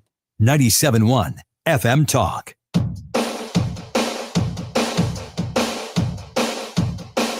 I got my mind set on you. I got my mind set on you. I got my mind set on you. Got my mind set on you. The Mark Reardon Show On 97.1 FM Talk. A whole lot of spending money. So welcome to Friday. You finally made it to the weekend. Thank God we've made it here. And I'm hoping the rain stops because I'm kind of sick of it. But thank God my sump pump is running. I saw that this morning when I was leaving the house as there was water running all down the street. And I'm sure my neighbors are thrilled. But on a sunshine note, Paul Hall is joining us from Comic Guy Films. Paul, how are you? Sunshine, lollipop. Oh, sorry. I'm getting in my own world here. I feel your pain. How are you? You know, I'm very good. I'm talking to you. So that means that the world is all right and things are great. Although you are going to talk about something with Jack Black and this whole Minecraft thing that Sue was talking about earlier this week, because you're going to hit on her favorite song of all time now, Lava Chicken. That's the sound of sizzling. Smell that smell. La la la lava.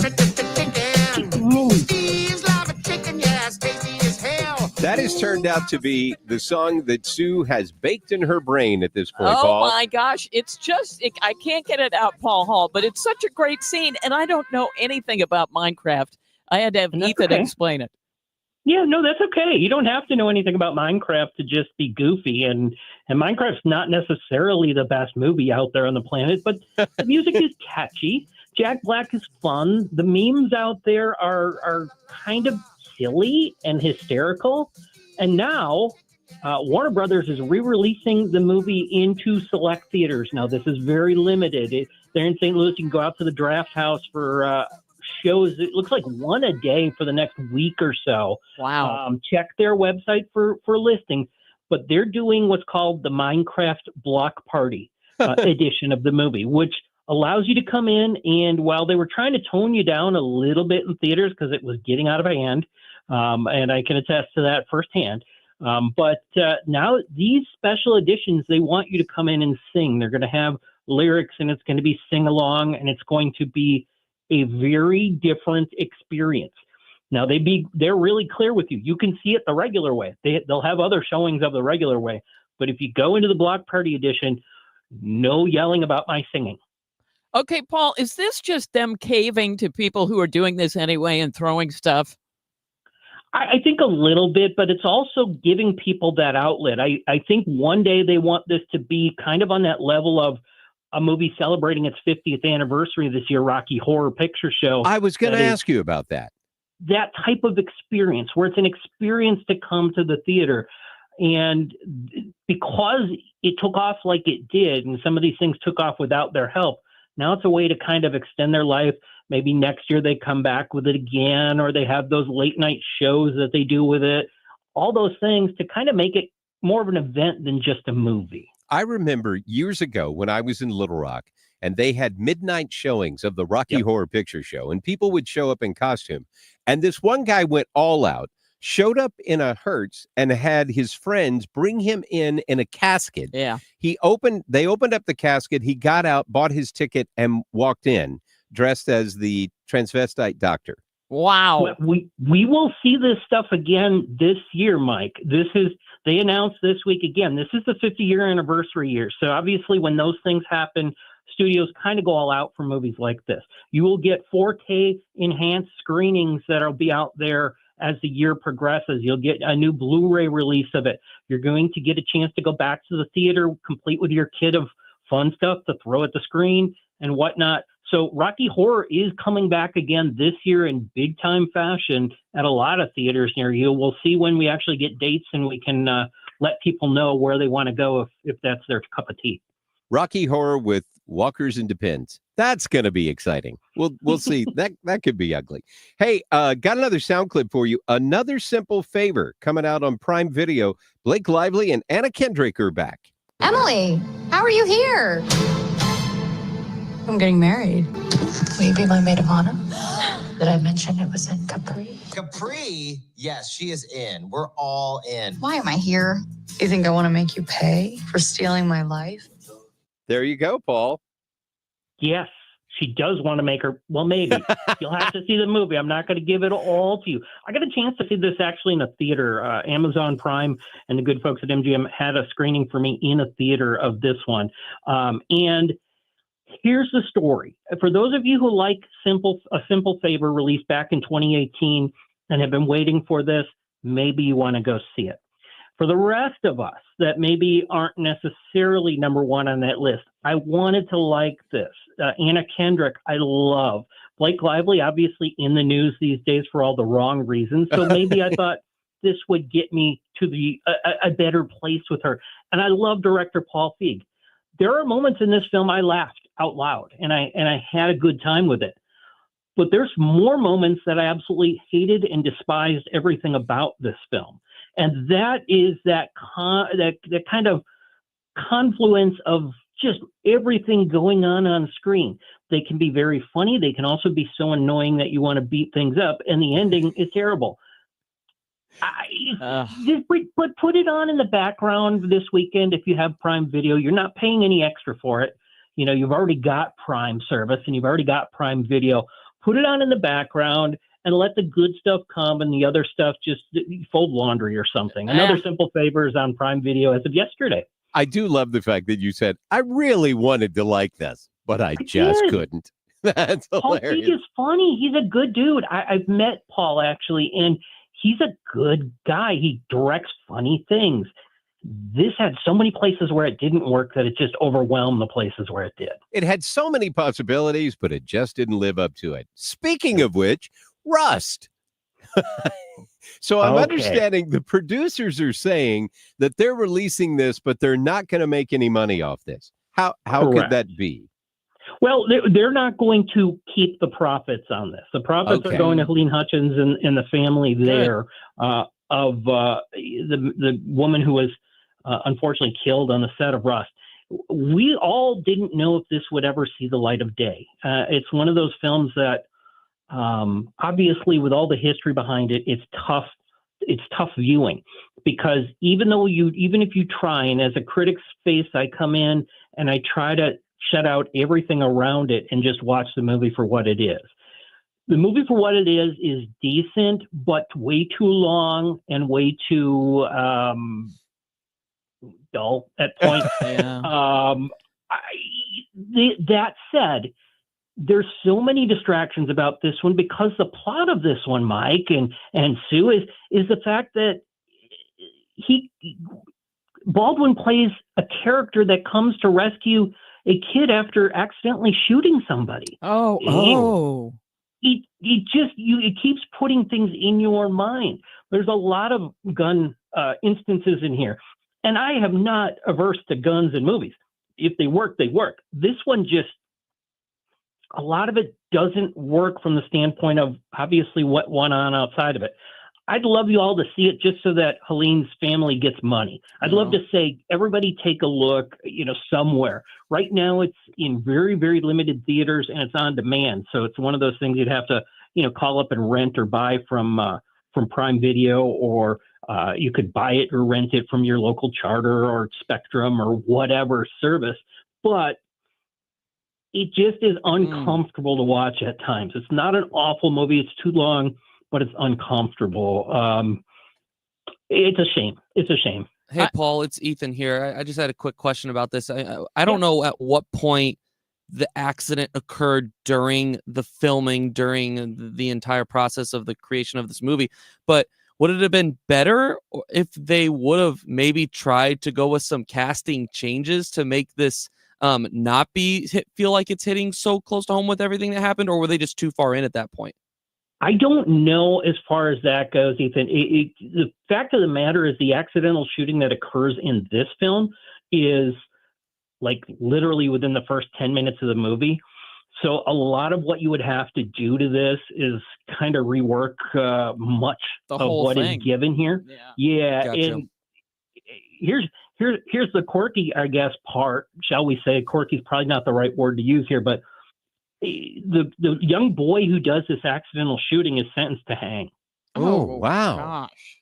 Yeah, I had no interest in whether it happens or not, but he's sentenced to hang, and Baldwin's character comes to kind of play the potentially the rescuer in the scenario. I really had no interest in this movie before all this stuff happened, and now I can't imagine that that's helped at all. I love giving you stuff that you want to see, Mike. You know how I am. I know. Well, so let me ask you this. Because Fred didn't tell me you want to talk about it or not, but Mission Impossible, is that this weekend? No. We've got about 2.5 weeks. That's going to be the weekend. May 23rd is the date on that. Have you seen that yet? I have not yet. It is one I've been waiting for. They've kind of changed some of the naming conventions around the last couple Mission Impossible movies. The last one that was released, if you remember when it came out, it was named Mission Impossible Dead Reckoning Part 1. Now it's just kind of Dead Reckoning, and this is the Final Reckoning, which make your own conclusions. That's the same as Part 2 of Part 1. But if you're looking for the original, the Part 1 is no longer attached when you look for it on the streaming services. And I know Paramount Plus has it. A couple others do, where you can go through and watch the 7 leading up to this, and just it's big budget, it's fun. Cruise doing his own stunts is kind of one of those things too. You bring from the outside in, and you watch it and you go, wow. So I can't wait. It's when summer really kicks off. It's over that Memorial Day weekend. Mission Impossible and the new Lilo and Stitch movie, which is tracking really well, both open the same weekend. So it doesn't matter who you are, you can get yourself out to the theater on Memorial Day weekend for sure. Paul, I always enjoy when I get to fill in and you're on the show. It always just brightens my day. I appreciate the opportunity to talk with you. If people want to follow you, how do they do that? It's simple, comaguy.com. And I've got some cool stuff coming out over at Remind Magazine. I just put an article up. Believe it or not, there's a link between the movie Citizen Kane and Minecraft. What? It's up there. It's up there on remindmagazine.com, and I'll link the article for you to take a look, along with some other cool factors about Citizen Kane. I got to write about that this week. And I've got one coming out tomorrow about Code of Silence, which is 35 years old tomorrow. That'll be up there at remindmagazine.com tomorrow. And 35 years old, a lot of Chuck Norris stuff, including stuff like, Chuck Norris, what did he do? He can bench press the moon, stuff like that. Chuck Norris, we love him. That's awesome. Paul, have a great weekend. You as well. That is Paul Hall. We're going to talk with Frank Cusumano. We could probably talk to Frank for 2 hours with everything that's going on this weekend. It's the Mark Reardon Show on a Friday. Mike Elam sitting in the big chair, 97.1 FM Talk. The Mark Reardon Show on 97.1 FM Talk.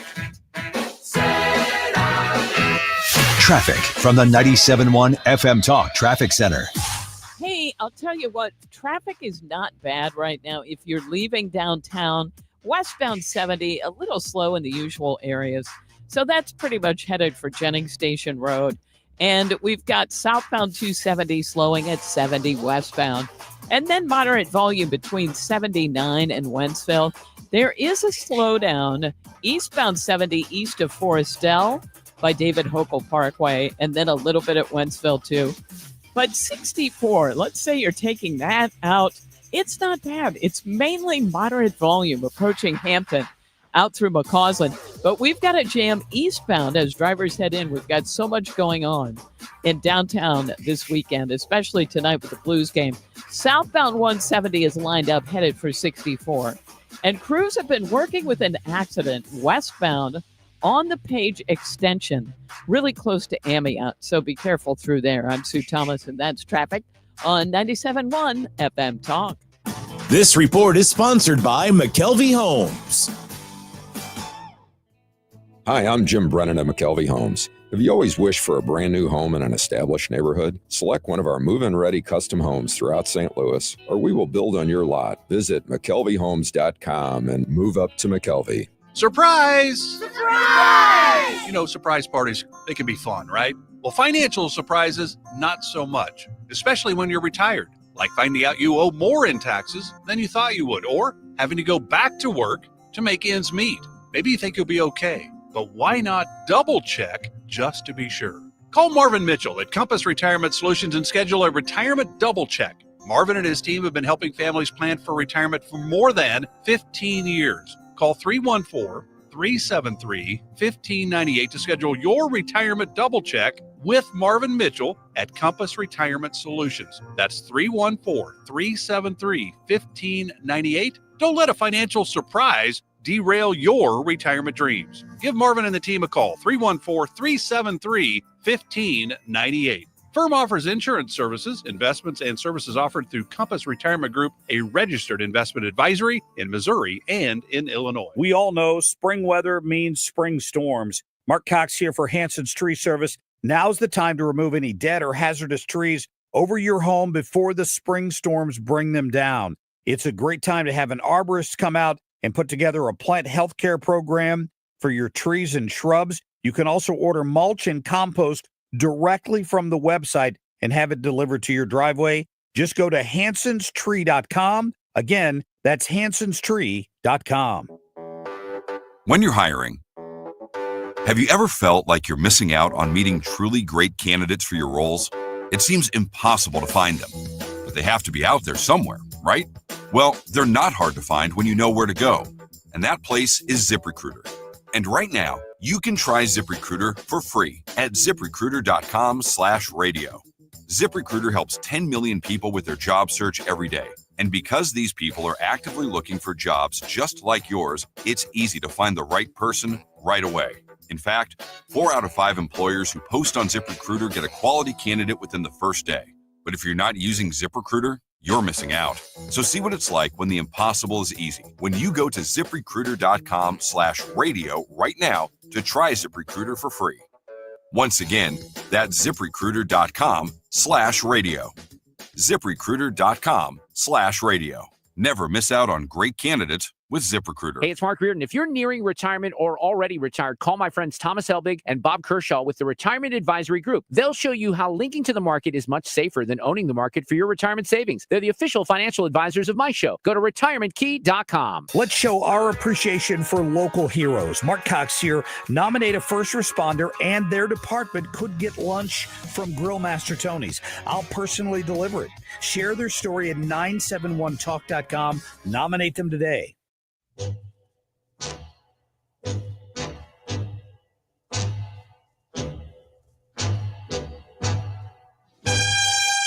KSDK Sports Director Frank Cusumano is on the phone with us. He is live from the Enterprise Center. Frank, it's do or die tonight for the Blues.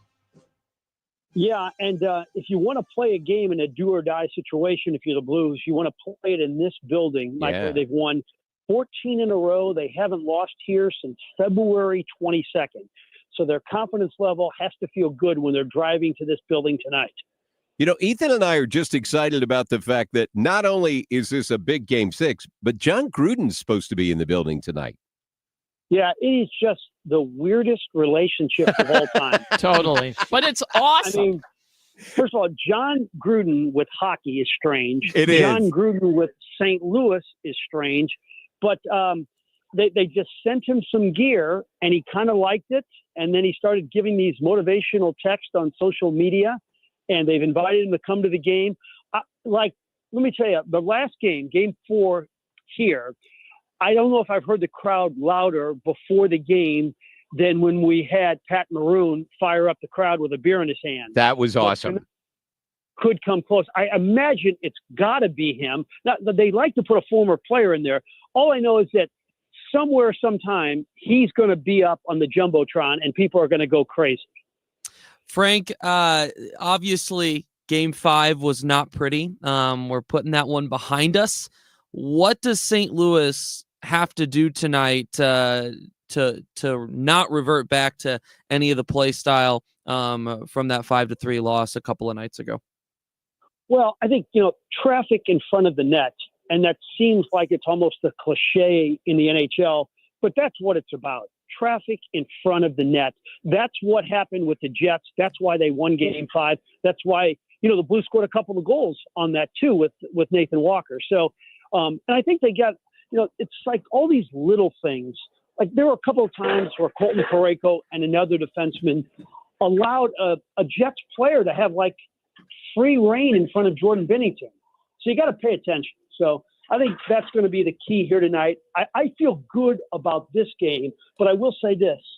26 times in the history of the Blues, they've been in this situation where they were down 3-2. 22 of those times they lost the series.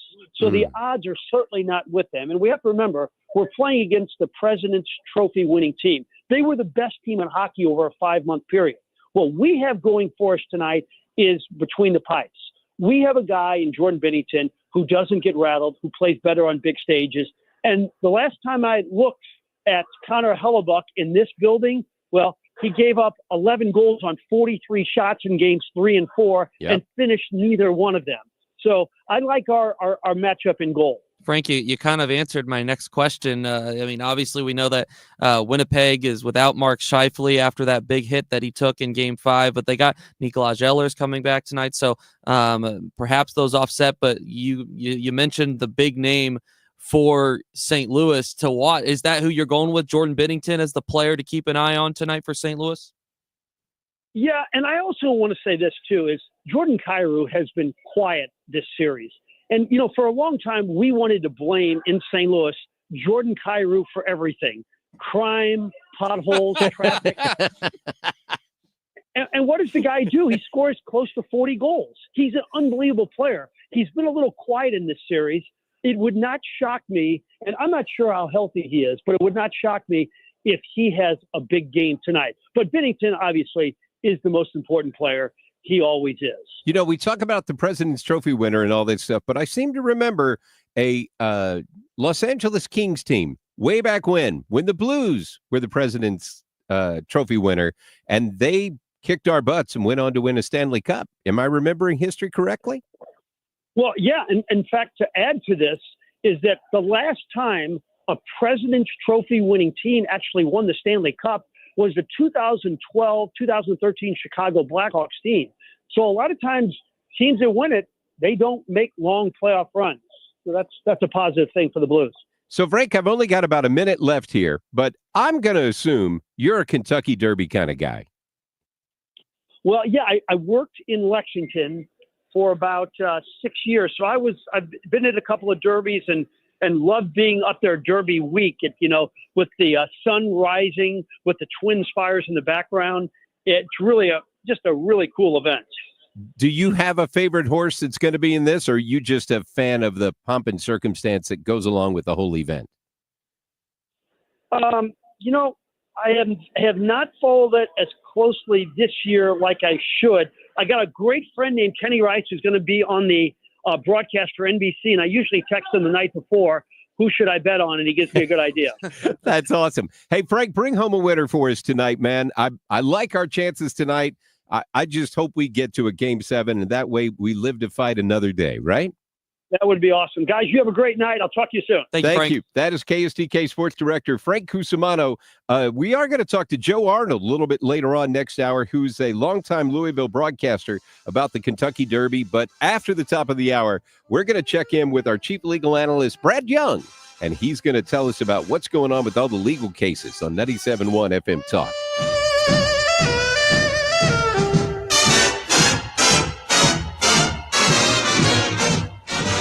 You're listening to The Mark Reardon Show on 97.1 FM Talk.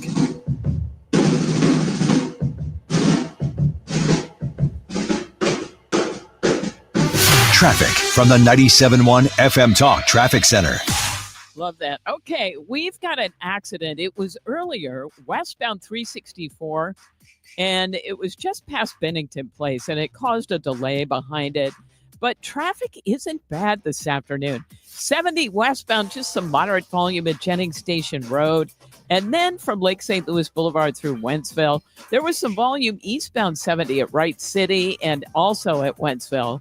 Eastbound 40, moderate volume on either side of 170. But westbound isn't bad, little slow at Clayton Skinker. Where we do have volume is westbound coming off the McKinley Bridge and on the Poplar Street Bridge. If you're headed into Illinois, no problem. But people headed in to downtown for all the sports tonight. I'm Sue Thomas with traffic. It is 4:57 at 97.1 FM Talk. You have saved money for retirement. Okay, this is a good thing.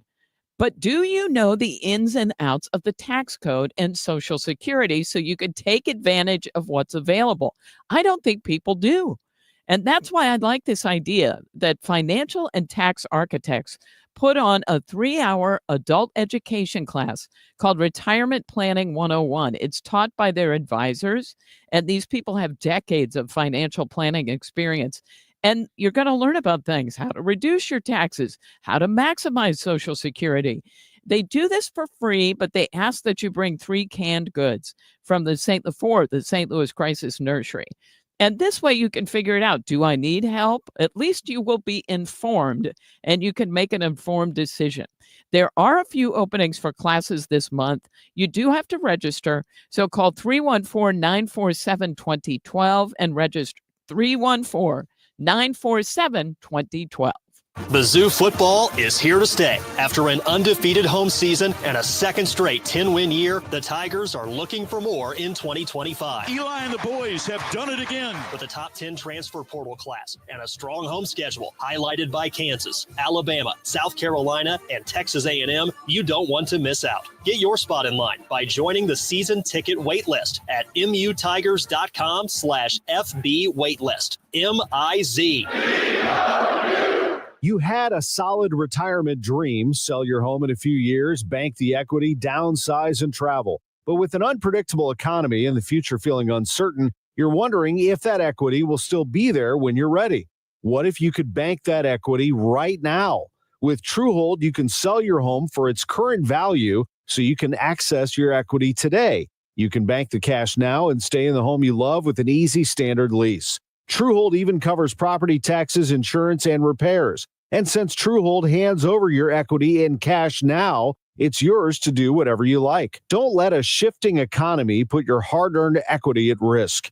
Visit Truehold.com and receive their competitive offer on your home in just 48 hours, based on its best current value, not what's coming. Call 1-855-300-9993 or visit Truehold.com. The smarter, faster way to cash out on your home's value without moving. That's Truehold.com.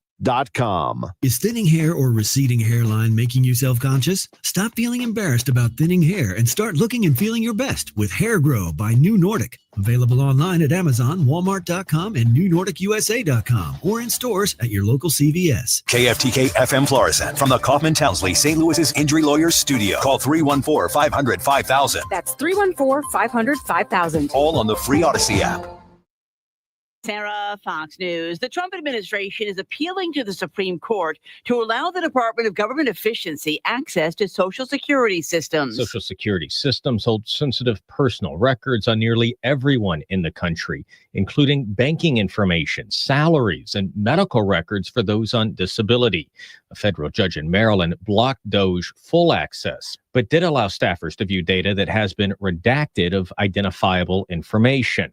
In a filing to the Supreme Court, the administration argues the injunction halts the executive branch's critically important efforts to improve information technology systems and eliminate waste and fraud. Fox's Jared Halpern at the White House. The administration planning significant cuts at the CIA and other intelligence agencies. The Washington Post reports the agency plans to cut 1,200 jobs, and thousands of other job cuts are expected from other parts of the intelligence community. The president also calling on Congress to cut spending as he outlines his first budget plan on his second term. Lawmakers are charged with cutting $1.5 trillion in spending. The Energy and Commerce Committee is charged with cutting $880 billion in spending. Brett Guthrie of Kentucky chairs that committee. Guthrie was in the White House meeting yesterday, but some Republicans urge caution with the cuts. Fox's Chad Pergram. The administration's agreed to end its funding freeze against the state of Maine over a dispute over transgender athletes. In response, the state has agreed to drop a lawsuit against the Department of Agriculture. The money that was suspended funds a statewide child nutrition program. A federal judge ordered the money be released after finding that Maine would likely succeed in its legal challenge. Wall Street extended its gains for a ninth straight day. The Dow added 564, matching its winning streak since December of 2023. America's listening to Fox News. Millions of Americans take medicine like Ozempic and Zepbound. Many of them are overpaying by thousands of dollars a year. These GLP-1 medications for diabetes, weight loss, and more may not always be covered by your insurance, but GoodRx can help. GoodRx helps you save every month on prescriptions at over 70,000 pharmacies nationwide. Best of all, it's free to use. Check GoodRx to save on GLP-1s. Just go to GoodRx.com/GLP. That's GoodRx.com/GLP. GoodRx is not insurance, but can be used instead of insurance, including Medicare and other federal and state-funded programs. Sometimes an identity threat is a ring of professional hackers. And sometimes it's an overworked accountant who forgot to encrypt their connection while sending bank details. I need a coffee. And you need LifeLock because your info is in endless places. It only takes one mistake to expose you to identity theft. LifeLock monitors hundreds of millions of data points a second. If your identity is stolen, we'll fix it, guaranteed, or your money back. Save up to 40% your first year with promo code NEWS at LifeLock.com. Terms apply. Air Comfort Service, heating, cooling, and insulation, weather. Chief Meteorologist Dave Murray. We are basically on the dry side for any evening plans, but still lots of clouds around. A couple of showers returning after midnight. 60 for the temperature for evening plans Saturday.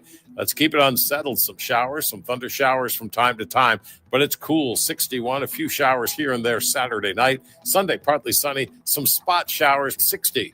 This is 97.1 FM Talk. Chief Meteorologist Dave Murray. Hey, how many of you had power go out in the last month or so? Just even the last couple of weeks here in St. Louis, raise your hand. How many of you have a Generac home standby generator? Because then you don't have to worry if the power goes out, because then the power kicks in right away. I'm going to guide you into a free estimate. Look, at least check this out, because you're sick and tired of having the power go off. You don't have to worry about it. You're going to have peace of mind here in St. Louis if, in fact, you call Generator Supercenter of St. Louis and get a free estimate on a Generac home standby generator.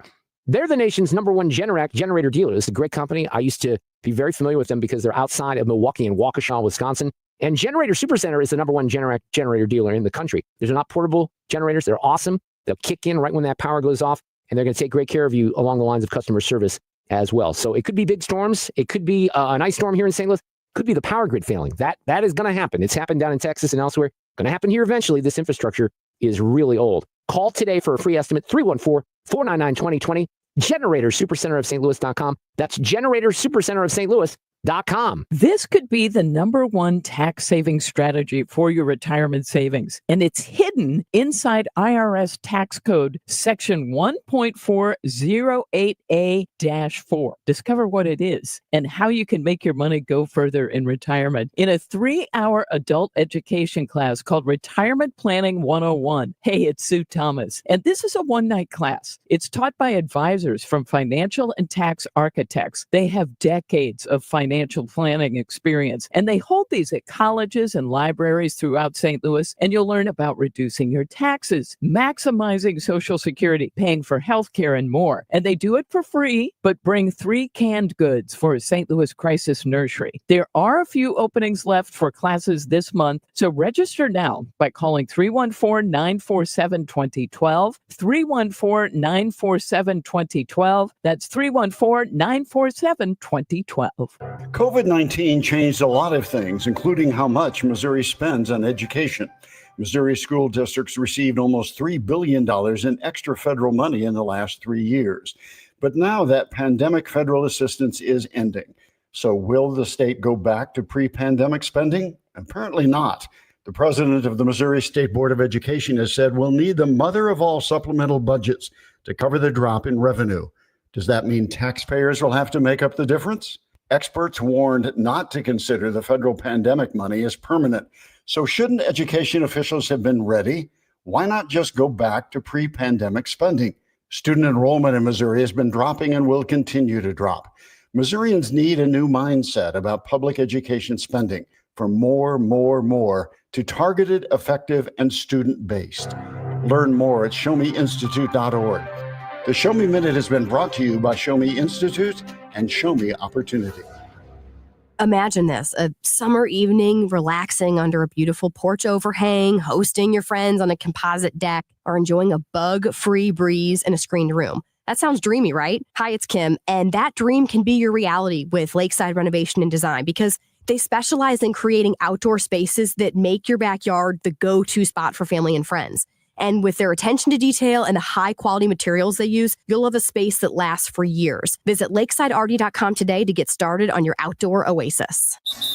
The Lamar Hunt U.S. Open Cup is coming back to St. Louis on May 7th. Join us at Energizer Park for the round of 32 as St. Louis City SC hosts Union Omaha and plays for the historic trophy. Get tickets now at stlcitysc.com/Open Cup. This hour of the Mark Reardon Show is sponsored by Gamma Tree Experts. Your trees deserve the best care. Call Gamma Tree Experts.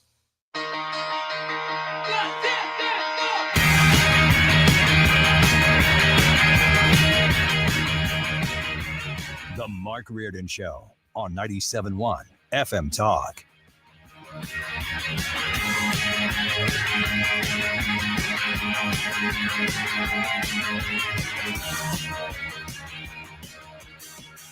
It's Mike Elam in for Mark Reardon today in the Friday edition of the Mark Reardon Show.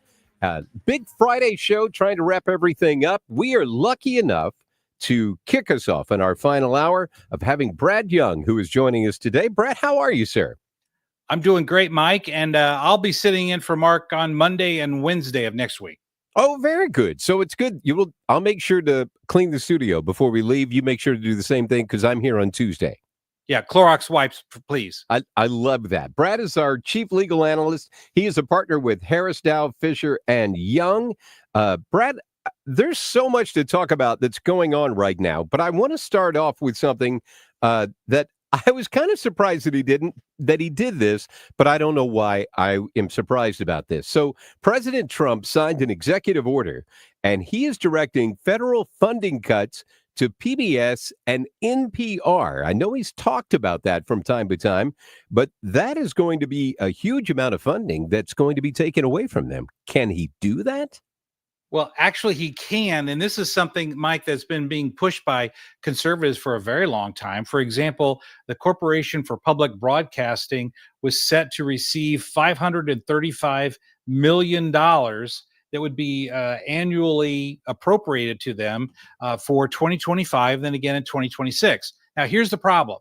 This is something that has been paid for by Congress.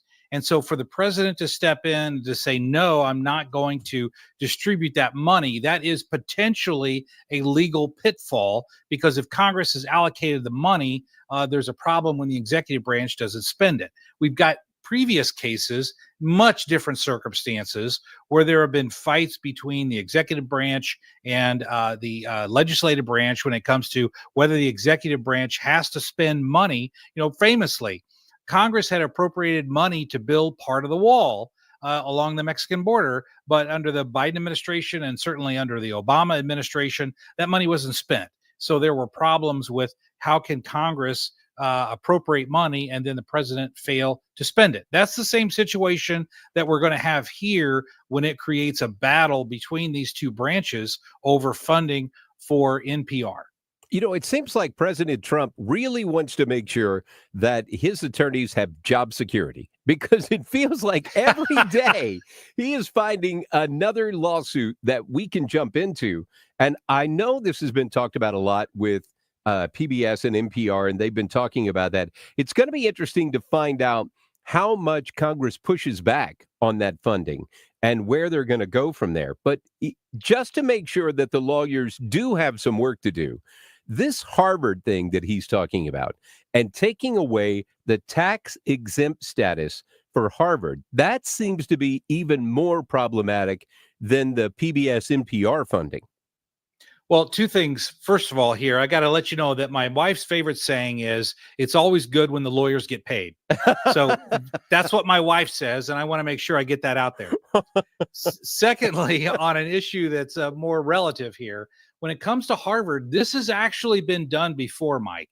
Going all the way back to 1983, the president at the time stripped the funding of all money that would go, and the tax exempt status, rather, that went to Bob Jones University. Why? Because at Bob Jones University, they prohibited not only interracial marriage, but also interracial dating. And so that was deemed to be so much against public policy that the IRS pulled their 501c3 status. And when they did that, of course, Bob Jones University challenged. It went all the way up to Supreme Court. It was an 8-1 decision. So it was a remarkably cohesive opinion from the Supreme Court that said, yes, an organization's 501c3 status can be pulled if it exhibits behavior that is not in the quote public interest, unquote. Fast forward to today. Trump is making the point, I think rightfully so, that in light of the Supreme Court decision last year that you cannot use racial preferences in academics, he's applying that towards using racial preferences in hiring at the university and saying that DEI programs are at its very core discriminative in nature. If you give preference to one racial group, then by definition, you are impeding another racial group. I mean, let me give you a different quick example of this. The American Bar Association has said that it wants to, it's not official yet, but said it wants to have professors at law schools to make up the ethnic racial balance of the neighborhood. So when I was in law school, St. Louis University, by my estimate, approximately 30% of my professors were Jewish. The community at large is about 2 to 4% Jewish. Oh, So if you instituted that DEI program, you would have to go and say to the vast majority of Jewish professors, I'm sorry, you are a Jew, so we're going to have to fire you in order to make room for other professors of other ethnic backgrounds. So that is inherently discriminatory. And so if Trump does, in fact, move forward with revoking Harvard's tax exempt status, it will, of course, be challenged, but there is legal precedent for upholding this type of action. how much of the anti-Semitism that's been going on Harvard, and that's kind of what we've been talking about for a while now, with Jewish students not feeling safe on campus, how much of that, if any, plays a role in this case?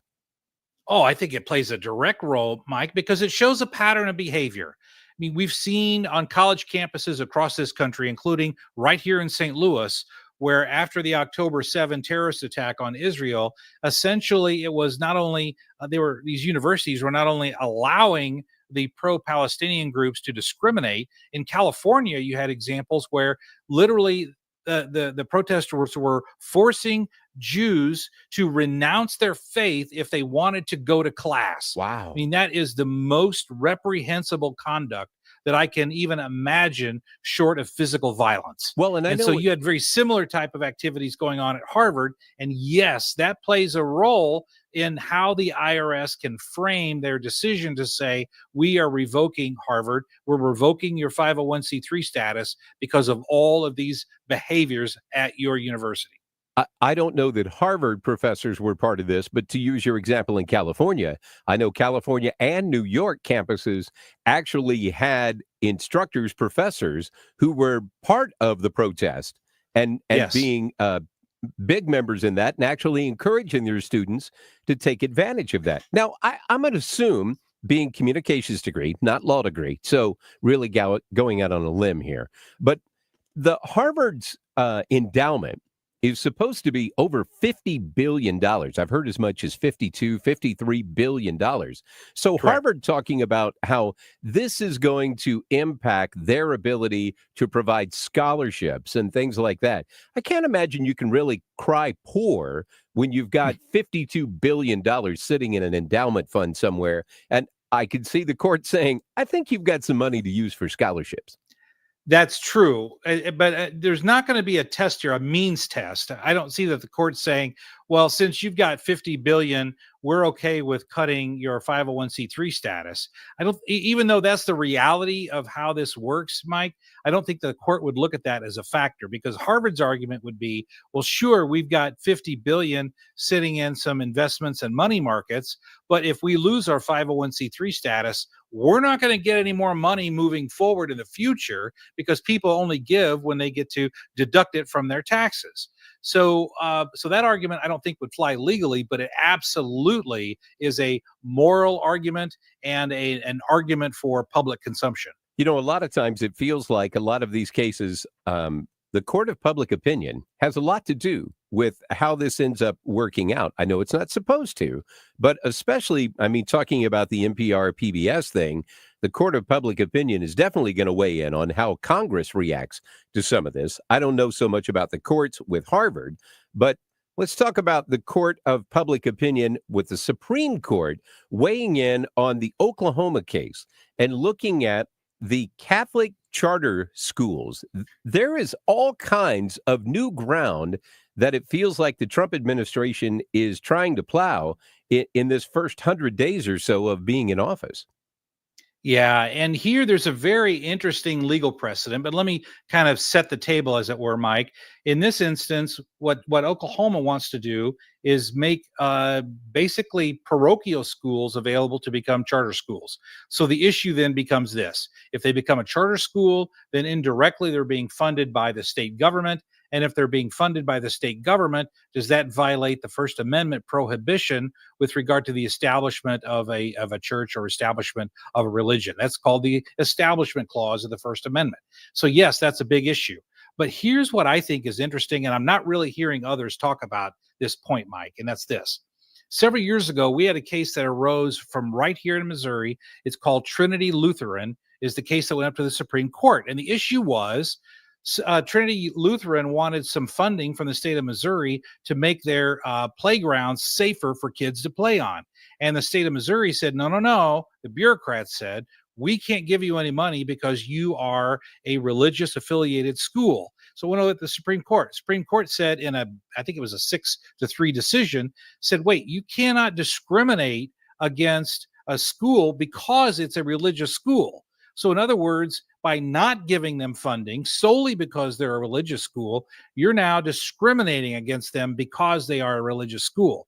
That type of reasoning is going to factor in specifically here with the charter schools, because that's the only reason they're being excluded from consideration is because they are religious schools. Well, I know there's a lot of conversation going on about school choice around the country, and especially here in Missouri with this legislative session that our legislature is in right now. How much of school choice is this case going to weigh in on? Because it just feels like there's some crossover in here, but I don't know how much that's really going to play a role.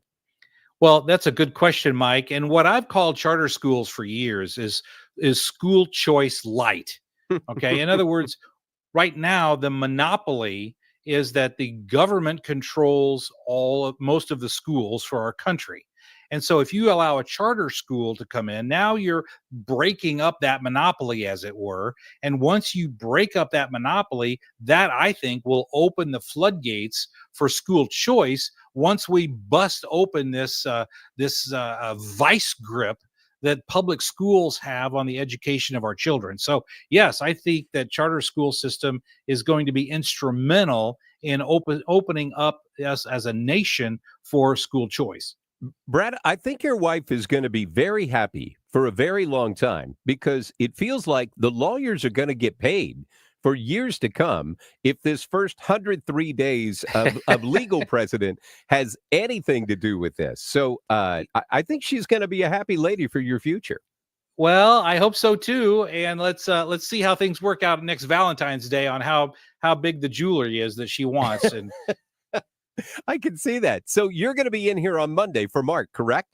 I am Monday and Wednesday. Well, Brad Young, I hope you have a wonderful weekend. I appreciate you always being available to me because, like I like to say, the communication degree does not go far in the court of law. So it's great to have a guy like you being our legal analyst to be able to clear the way for this and make it easy for us to understand, which you always do. I appreciate you, man. I hope you have a wonderful weekend. Thanks, my friend. That is Brad Young. We're going to talk a little Kentucky Derby with Joe Arnold on the other side of this. He is a longtime Louisville broadcaster, and he's going to talk about the horses and everything Kentucky Derby on the other side. Mike Elam sitting in for Mark Reardon today on 97.1 FM. If you missed anything, podcast The Mark Reardon Show at 971talk.com. Traffic from the 97.1 FM Talk Traffic Center. If you are headed into downtown tonight, there is some volume. If you're going to the Blues game or the Cardinals game, don't the Battlehawks play sometime as well? Yep, tonight 7. Holy cow. So a lot of stuff happening. And we've got westbound traffic on the McKinley Bridge jammed. Things look okay on the Stan Musial Veterans Memorial Bridge. And we have volume westbound on 5564 from the 70 split across the Poplar. Also jammed is Route 3 at Monsanto Avenue. And westbound 44 in front of the Arch Grounds is a slow go. Now, westbound 70 out of downtown, not bad. Little bit of moderate volume at Lake St. Louis Boulevard out through Wentzville. Eastbound is slowing there, too. And westbound traffic on 64, it's just moderate volume. Hampton out through McCausland, but eastbound is jammed. It's heaviest on either side of 170, but it's also slow headed for the Boone Bridge. Westbound, just moderate volume, headed out for the 70 split. 55 looks fine if you're taking that out of downtown. This report brought to you by Overhead Door Company of St. Louis. Your garage door is the largest piece of moving equipment in your home, and when it needs help, you just have to call the experts at Overhead Door for same-day service. That number is 314-781-5200 or schedule online at overheaddoorstlewis.com. I'm Sue Thomas. That's traffic. 97.1 FM Talk. I can never say enough about Alex and Gary Rosenberger at MasterCars Inc. I love these guys. I've known them for a decade now. I have purchased vehicles from them. I have sold them a vehicle or two, and I want you to do the same thing. I've been saying this a lot lately. They're just like a regular car dealership, but they're better. Now, look, used cars, new car caliber. You have a lot of fun cars, weekend cars. If you go up on their website, you're going to see this right now because they have an amazing assortment of vehicles on the lot, plus motorcycles, cool Harleys, a Ducati Super Sport from 2018. They have Ford Broncos, Corvettes, everyday cars. If you're looking for something and they don't have it, they can find it for you. They can have it shipped here to St. Louis, and you're going to be completely happy with the buying experience. Please tell them that I sent you over if you contact the team at MasterCars Inc. They're in Granite City, mastercarsinc.com, mastercarsinc.com. This is attorney Todd Nissenholtz of Kaufman Townsley. When I was young, I sat at the dinner table listening to how my dad fought to get justice for those injured by negligent drivers. I was so inspired that I grew up and became an attorney. It's in my blood. If you're the victim of an accident, I'll fight for your rights. So when you sit at the dinner table with your family, you'll know justice was served. Kaufman Townsley. Real people, real results. Call 314-500-5000. That's 314-500-5000. When you're approaching retirement, there are a lot of questions to answer. Do you have enough money to fund your income for life? How should you claim Social Security? And what's your plan for health care and long-term care? Hi, I'm Eric Robert, Director of Investments with the ClearPath Wealth Management Group at Stifel and host of On the Money Saturday mornings at 11 on 97.1 FM Talk. Don't leave your retirement to chance. It's crucial to understand and address relevant risks before you retire. Our team can help you get organized, guide you through critical retirement decisions, and create an investment portfolio designed around your needs. To schedule your free retirement plan consultation, go to clearpathinvesting.com. That's clearpathinvesting.com, or call us at 636-695-2650. That's clearpathinvesting.com or 636-695-2650. Stifel Nicholas and Company Incorporated, member SIPC and NYSE. We all hear the radio ads about the IRS. They tell you to be afraid, to be scared, and they try to frighten you into calling.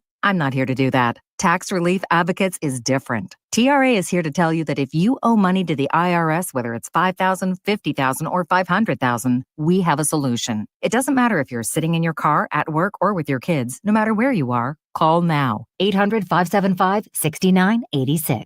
Don't lose hope. TRA can eliminate or reduce what you owe to the IRS. Generous programs are now available that can give you a fresh start. Our passion is taxes and helping individuals fix their IRS problems. We have over 1,000 5-star reviews on Google and an A+ with the Better Business Bureau. You don't need to be afraid of the IRS any longer. End your tax nightmare today by visiting us online at TRA.com or call 800-575-6986. That's 800-575-6986. Tax Relief Advocates. Real solutions for real people. It's time for a $98 AC tune-up.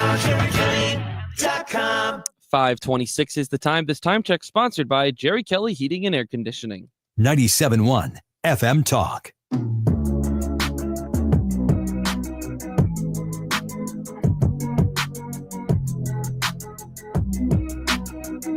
The Mark Reardon Show on 97.1 FM Talk. The Mark Reardon Show on 97.1 FM Talk.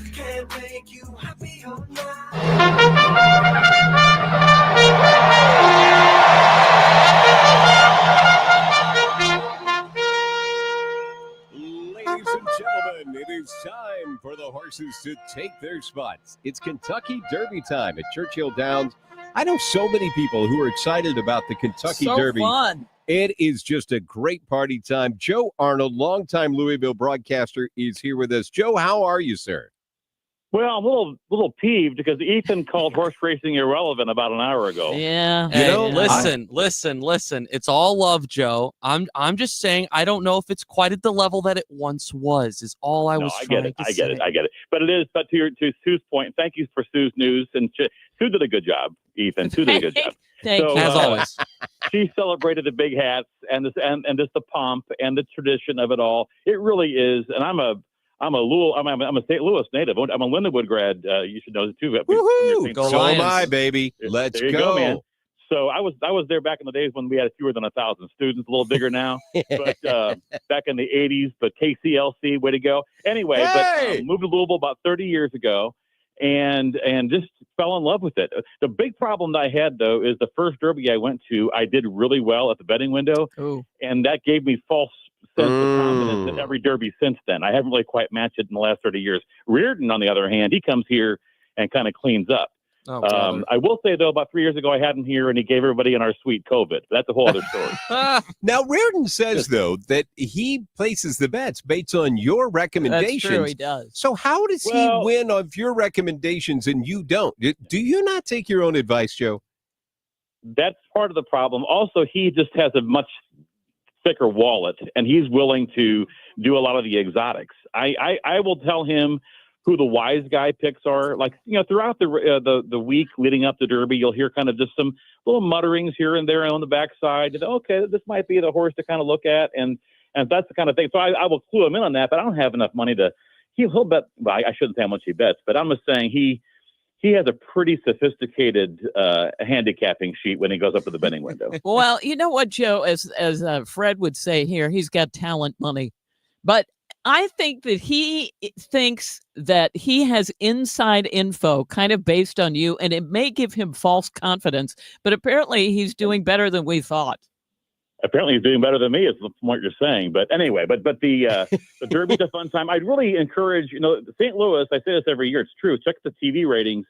St. Louis is usually one of the top metro area TV markets watching the Derby. People love it. You're only about 4 hours away. You could leave downtown St. Louis and be here in 3.5 hours, maybe 4 with traffic, and come to the Derby tomorrow. You can still come and you can get into the infield and watch it on the big screen, or if you're a big spender like Mark Reardon, maybe get into the grandstand and make it happen. I love that. Joe, what's your favorite part? Just being there of the Derby. It is the pageantry, what you talked about before. It's the tradition. It's Easter, the prom, and Halloween all kind of rolled up into one. It's just crazy people. And there is something, though, about it. And back, I don't mean to keep harping on Ethan, but people do actually love going to the racetrack here in Louisville, as well as in Lexington at Keeneland. It's more the genteel type approach to it. But people go to the racetrack. People actually, and there's a lot of businessman special type thing, like you do at the old, the ballpark and with St. Louis, and people, you get dressed up, and it gives you a reason to kind of like not just go to Easter Sunday, church service, but then go ahead and just spend the entire day. And why not feel good about yourself and dress and have a little flair? It's people, and everyone's in a good mood.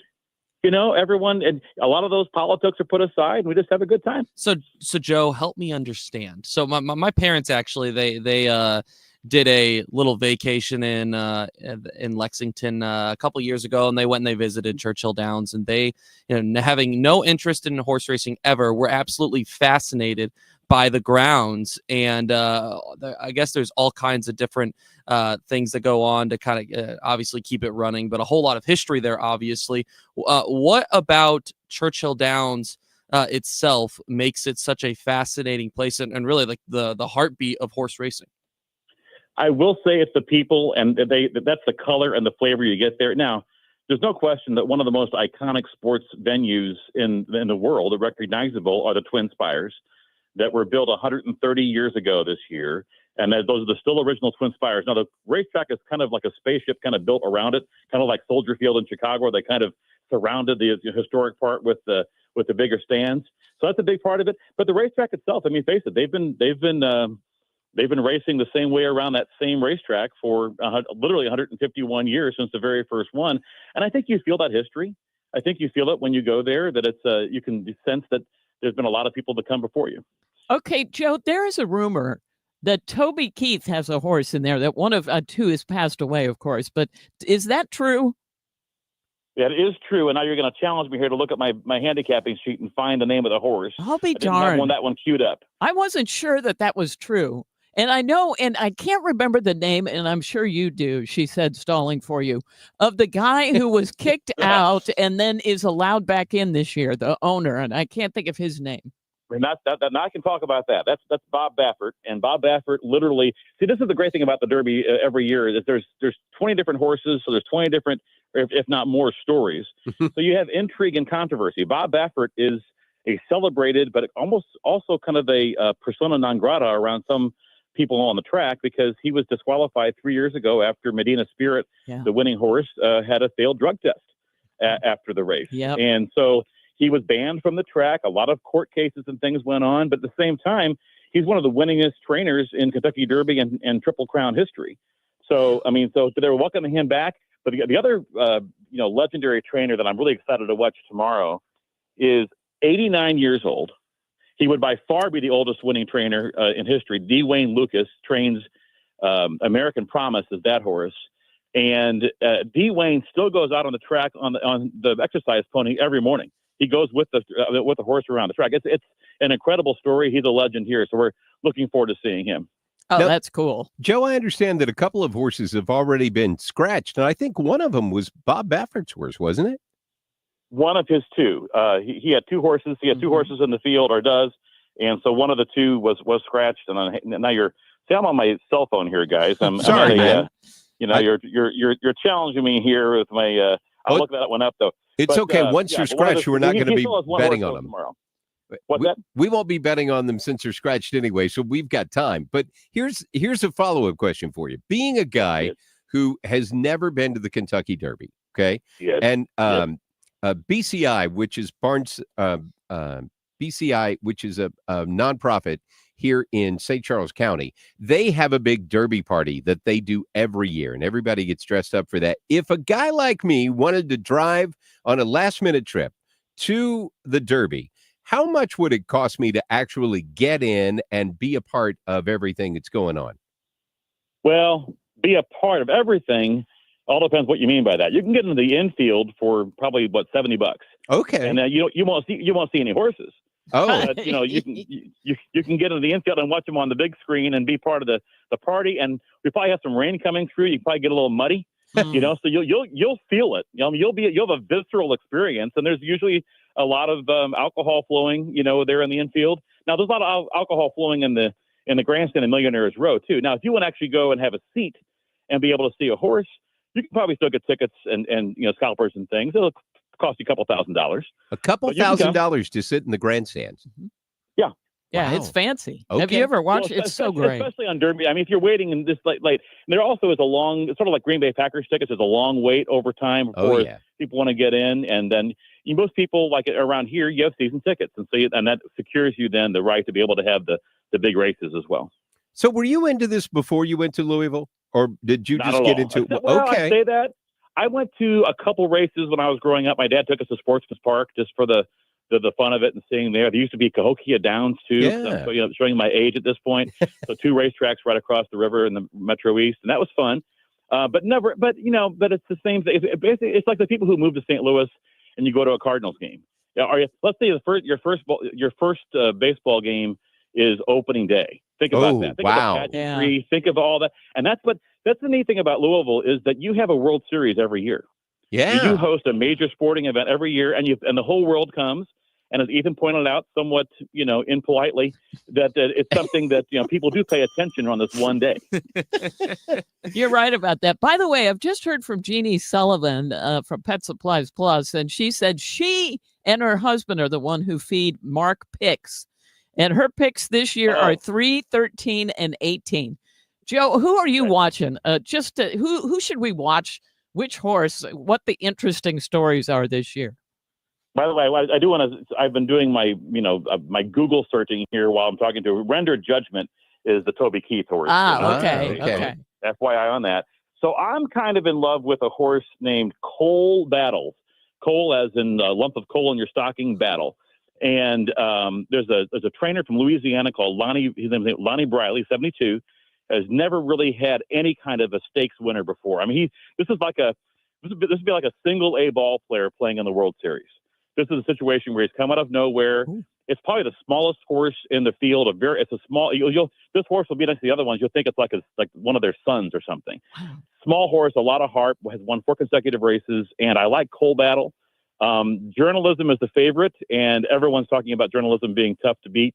So those two, I guess, will be the ones I'm thinking about. There's one named Burnham, Burnham, which also is probably the wise guy pick that's getting all the last minute kind of surge betting for tomorrow. What I haven't done yet, though, is check to see who the Mutters are.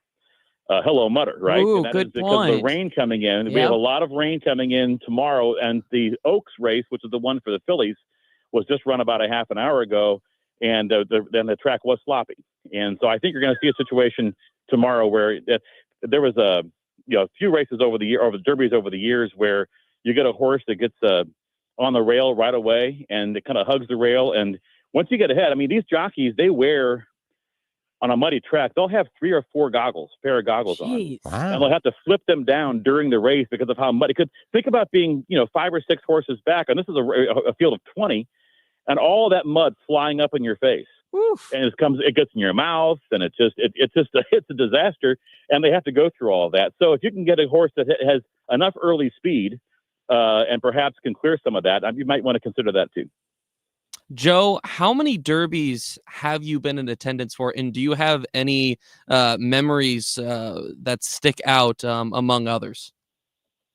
I've probably been to probably 25 derbies over the years. Well, but that's the whole thing about, you guys know, working in the media, you have, you don't get paid a lot, but you get some nice little perks. Right. And and so my first derby, I was standing on the rooftop of Churchill Downs next to the Spires, and actually a stringer for a long dead sports network. Anymore. But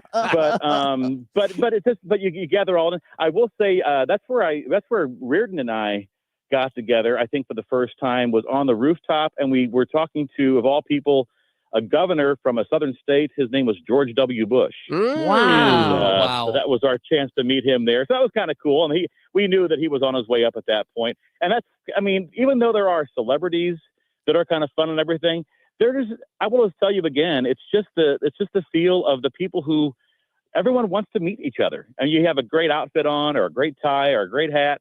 Now, ladies, I will tell you one piece of advice, though, if I could. Yes. You all want to outdo each other with the hats. And some people actually enjoy blocking the view of the people behind them, but please don't wear a hat that's going to block the entire row. I mean, in recent years, they've begun wearing fascinators, like they're kind of clipping onto their head, which is nice. Oh, my. So, but anyway, as far as favorite moments, it's hard to say. I mean, there are times where I've covered it for sports, and I've been able to be there on the racetrack itself, and just Pat Day is probably one of the kindest, most humble people you're ever going to meet, and he's one of the winningest jockeys in Churchill Downs history. That's just, I don't mean to throw out names, but people that Ethan would never hear about. But overall, it's just good people and a good tradition and a good time, and you can still come. Joe, I love the continue hitting on Ethan. That's just fun, and we enjoy that sport here as well. Hey, so I understand that you are at Churchill Downs right now hosting your annual charity event. Tell me a little bit about that. I'm in Louisville right now, but I am literally standing on the back porch of one of the oldest homes here in town. It's called Locust Grove. This is where the Revolutionary War hero George Rogers Clark lived. But the charity event is called Silks in the Bluegrass, or the Silks Bash. This is one of the great derby parties and there are derby parties all over town tonight. It's just sort of like, think about the inauguration and all the balls that are held at the same time. That's kind of what's going on here. So there's probably 5 or 6 significant Derby Eve parties.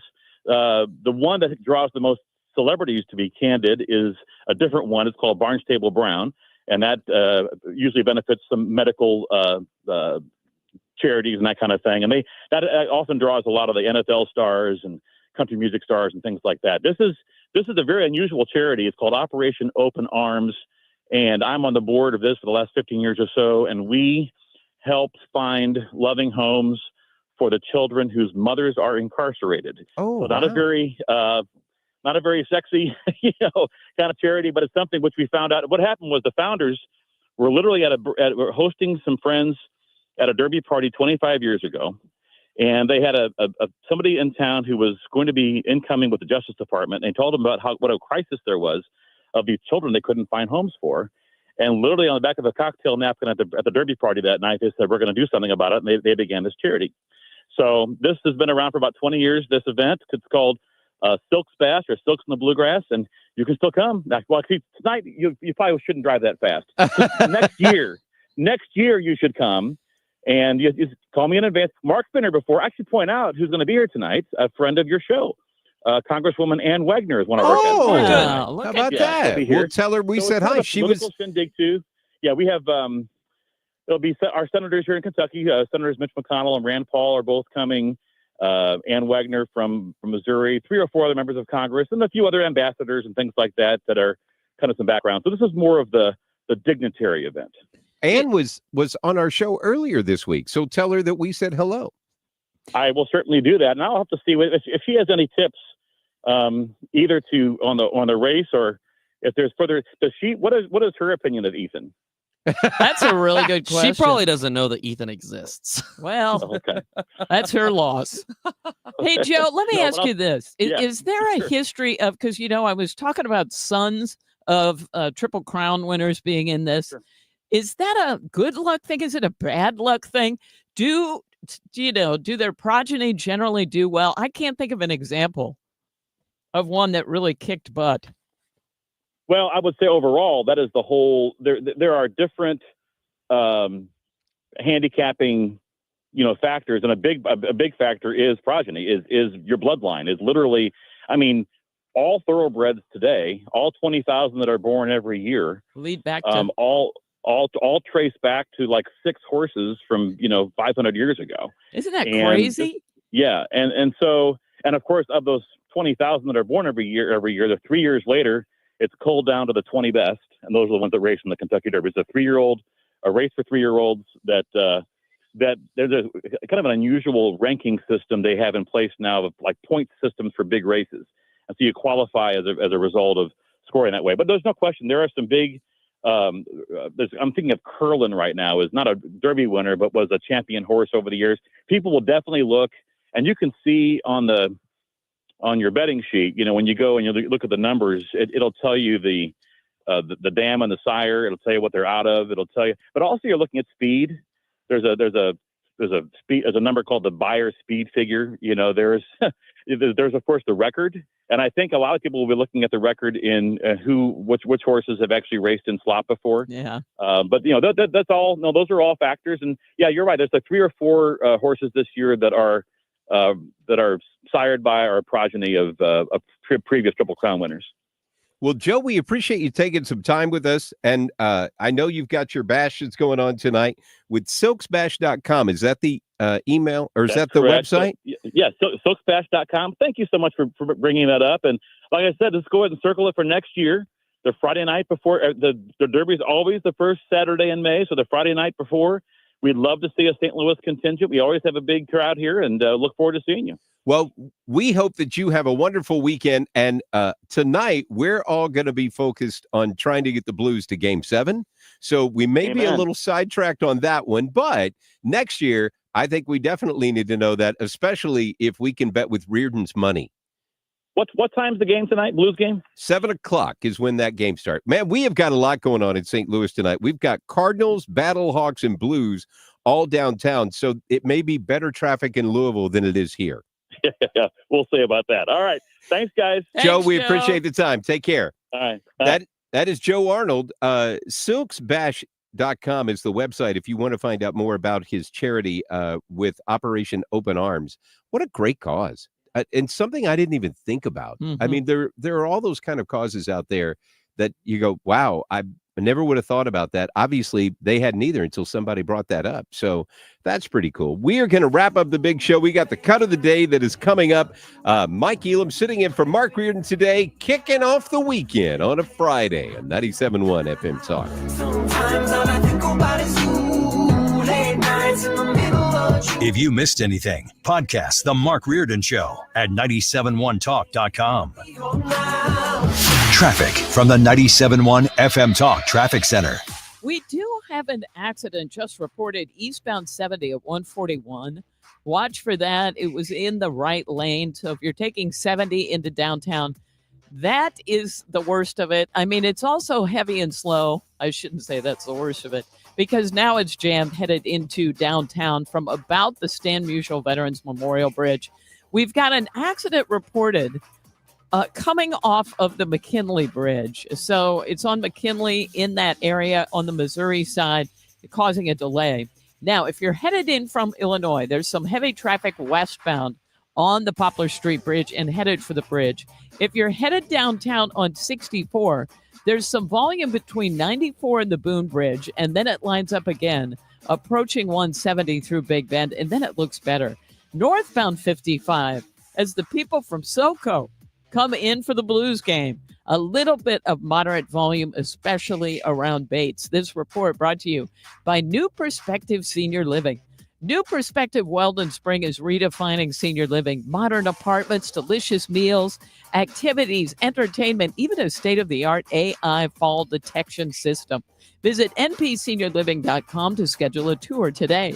I'm Sue Thomas. That's Traffic 97.1 FM Talk. If you're trying to sell a home, there's only one agent in town that I trust, Mark and Neil Gelman of eXp Realty. My friends Mark and Neil have the best system to connect you to the best qualified buyers, getting your home sold fast and for top dollar. 314-336-1991. Go to thegelmanteam.com. To have a roof over your head, a nice roof over your head, is very important. That's Rick talking about his experience with Rhino Shield ceramic coating. We got Rhino Shield 18 years ago, and they're very cooperative on getting us the right paint. They're in and out and done in no time. Once it was finished, looked great. We were very happy with it. The main reason Rick called Rhino Shield is because it's backed by a 25-year transferable warranty. We've watched a lot of people get their house painted 3 or 4 times, and we haven't had to do any of it. I don't know about you guys, but I don't want to have to paint it every 5-7 years. Take a tip from Rick and put down the paintbrush and call Rhino Shield for your free evaluation. 877-25-RHINO. 877-25-RHINO. Or visit 877-25rhino.com. We got Rhino Shield 18 years ago. Financially makes sense, especially if it's going to last like this did.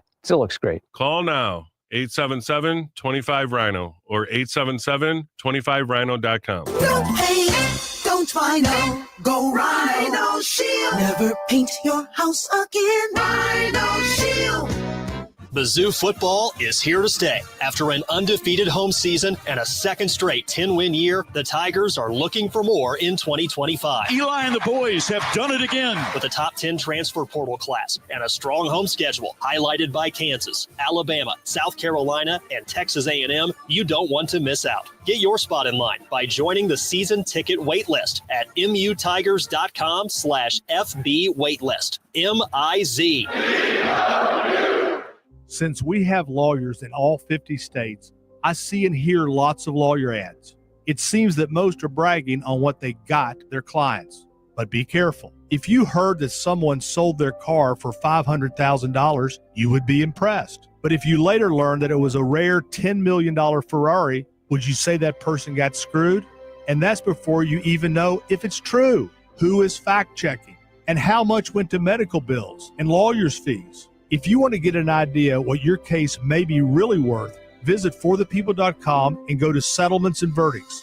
You will see what a law firm like ours is capable of. And fact check for yourself. All that glitters is not gold. We became America's largest injury firm for a reason. We won big, a lot. At Morgan & Morgan, we represent consumers. Morgan & Morgan, forthepeople.com. Injured? Dial pound law or visit forthepeople.com for an office near you. We all hear the radio ads about the IRS. They tell you to be afraid, to be scared, and they try to frighten you into calling. I'm not here to do that. Tax Relief Advocates is different. TRA is here to tell you that if you owe money to the IRS, whether it's $5,000, $50,000, or $500,000, we have a solution. It doesn't matter if you're sitting in your car, at work, or with your kids. No matter where you are, call now. 800-575-6986. Don't lose hope. TRA can eliminate or reduce what you owe to the IRS. Generous programs are now available that can give you a fresh start. Our passion is taxes and helping individuals fix their IRS problems. We have over 1,000 5-star reviews on Google and an A+ with the Better Business Bureau. You don't need to be afraid of the IRS any longer. End your tax nightmare today by visiting us online at TRA.com or call 800-575-6986. That's 800-575-6986. Tax Relief Advocates. Real solutions for real people. The Mark Reardon Show. On 97.1 FM Talk. So we appreciate you hanging out with us today, getting your weekend started off on a good note. It was fun talking about Kentucky Derby stuff. What a nice way to kind of wrap up the show today. A little sad news. I don't know if you've heard this yet. Ruth Buzzy passed away. I loved Ruth Buzzy when I was growing up. She was on Laugh-In and all these kind of things.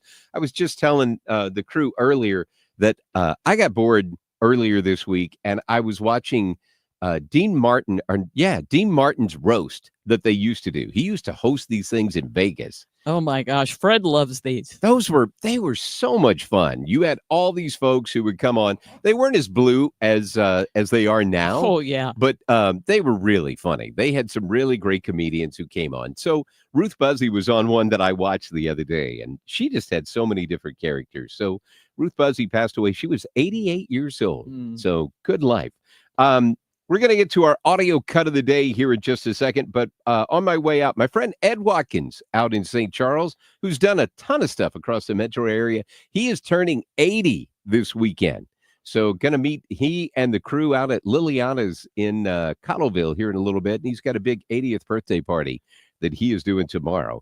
On a completely different note, Ilhan Omar is not the lady who is just full of tact when it comes to reporters' questions. And that's where we're getting to our audio cut of the day. Playback ready. Now, the audio cut of the day. So she's walking in the hallway, and this reporter walks up to her and just ask her very politely, by the way, ask her this simple question. Do you think more of your Democratic colleagues should be traveling to El Salvador to advocate on behalf of Rodrigo Garcia? I think you should off. Yeah, that's I'm sorry, what? Congresswoman? off. Who should? You. Who should? You. That's what should delightful. I do? F off. Have you noticed that the Democrats have started using the F word an awful lot over the past year? They're very caring. Yeah. I hope you have a wonderful weekend. Thanks for letting me be a part of your week this week. We will talk to you next Tuesday on 97.1 FM Talk.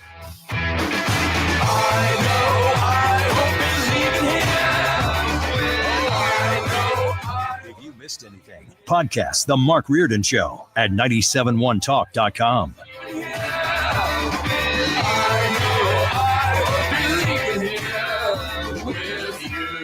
Traffic from the 97.1 FM Talk Traffic Center. We've got a jam on eastbound 64, and it's approaching the Boone Bridge. It's mainly due to road work. They've got the left side down, the left lane. And if you are traveling in that area, it's backed up to 94. Then it lines up again as you approach 170 through Big Bend, a little bit at Hampton, and a little bit at Vandeventer, as drivers head into downtown for a smorgasbord of sporting events tonight.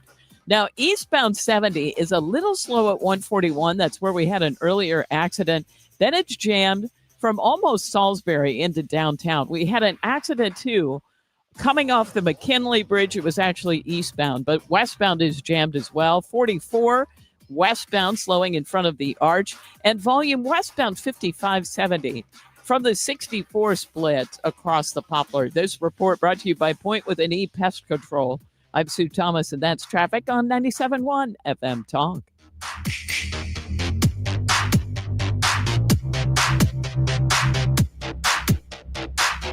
Point Pest Control is reminding you it's time to spray for mosquitoes. How can something that tiny interrupt your outside gatherings? Have Point Pest Control spray today so your next outside gathering is mosquito-free. 636-798-0023. Mention Annie to save an additional 10%. PointPestControl.com. Farming's hard. To feed the world, farmers have to work the land, brave the elements, and fight the battle against weeds. Weeds reduce crop yields, so prices go up and everybody gets less to eat. But 50 years ago, farmers got a new tool to fight weeds, glyphosate. It kills weeds while protecting the harvest. Time Time and again, it has been approved by the EPA and by leading regulatory bodies around the world. It helps enable practices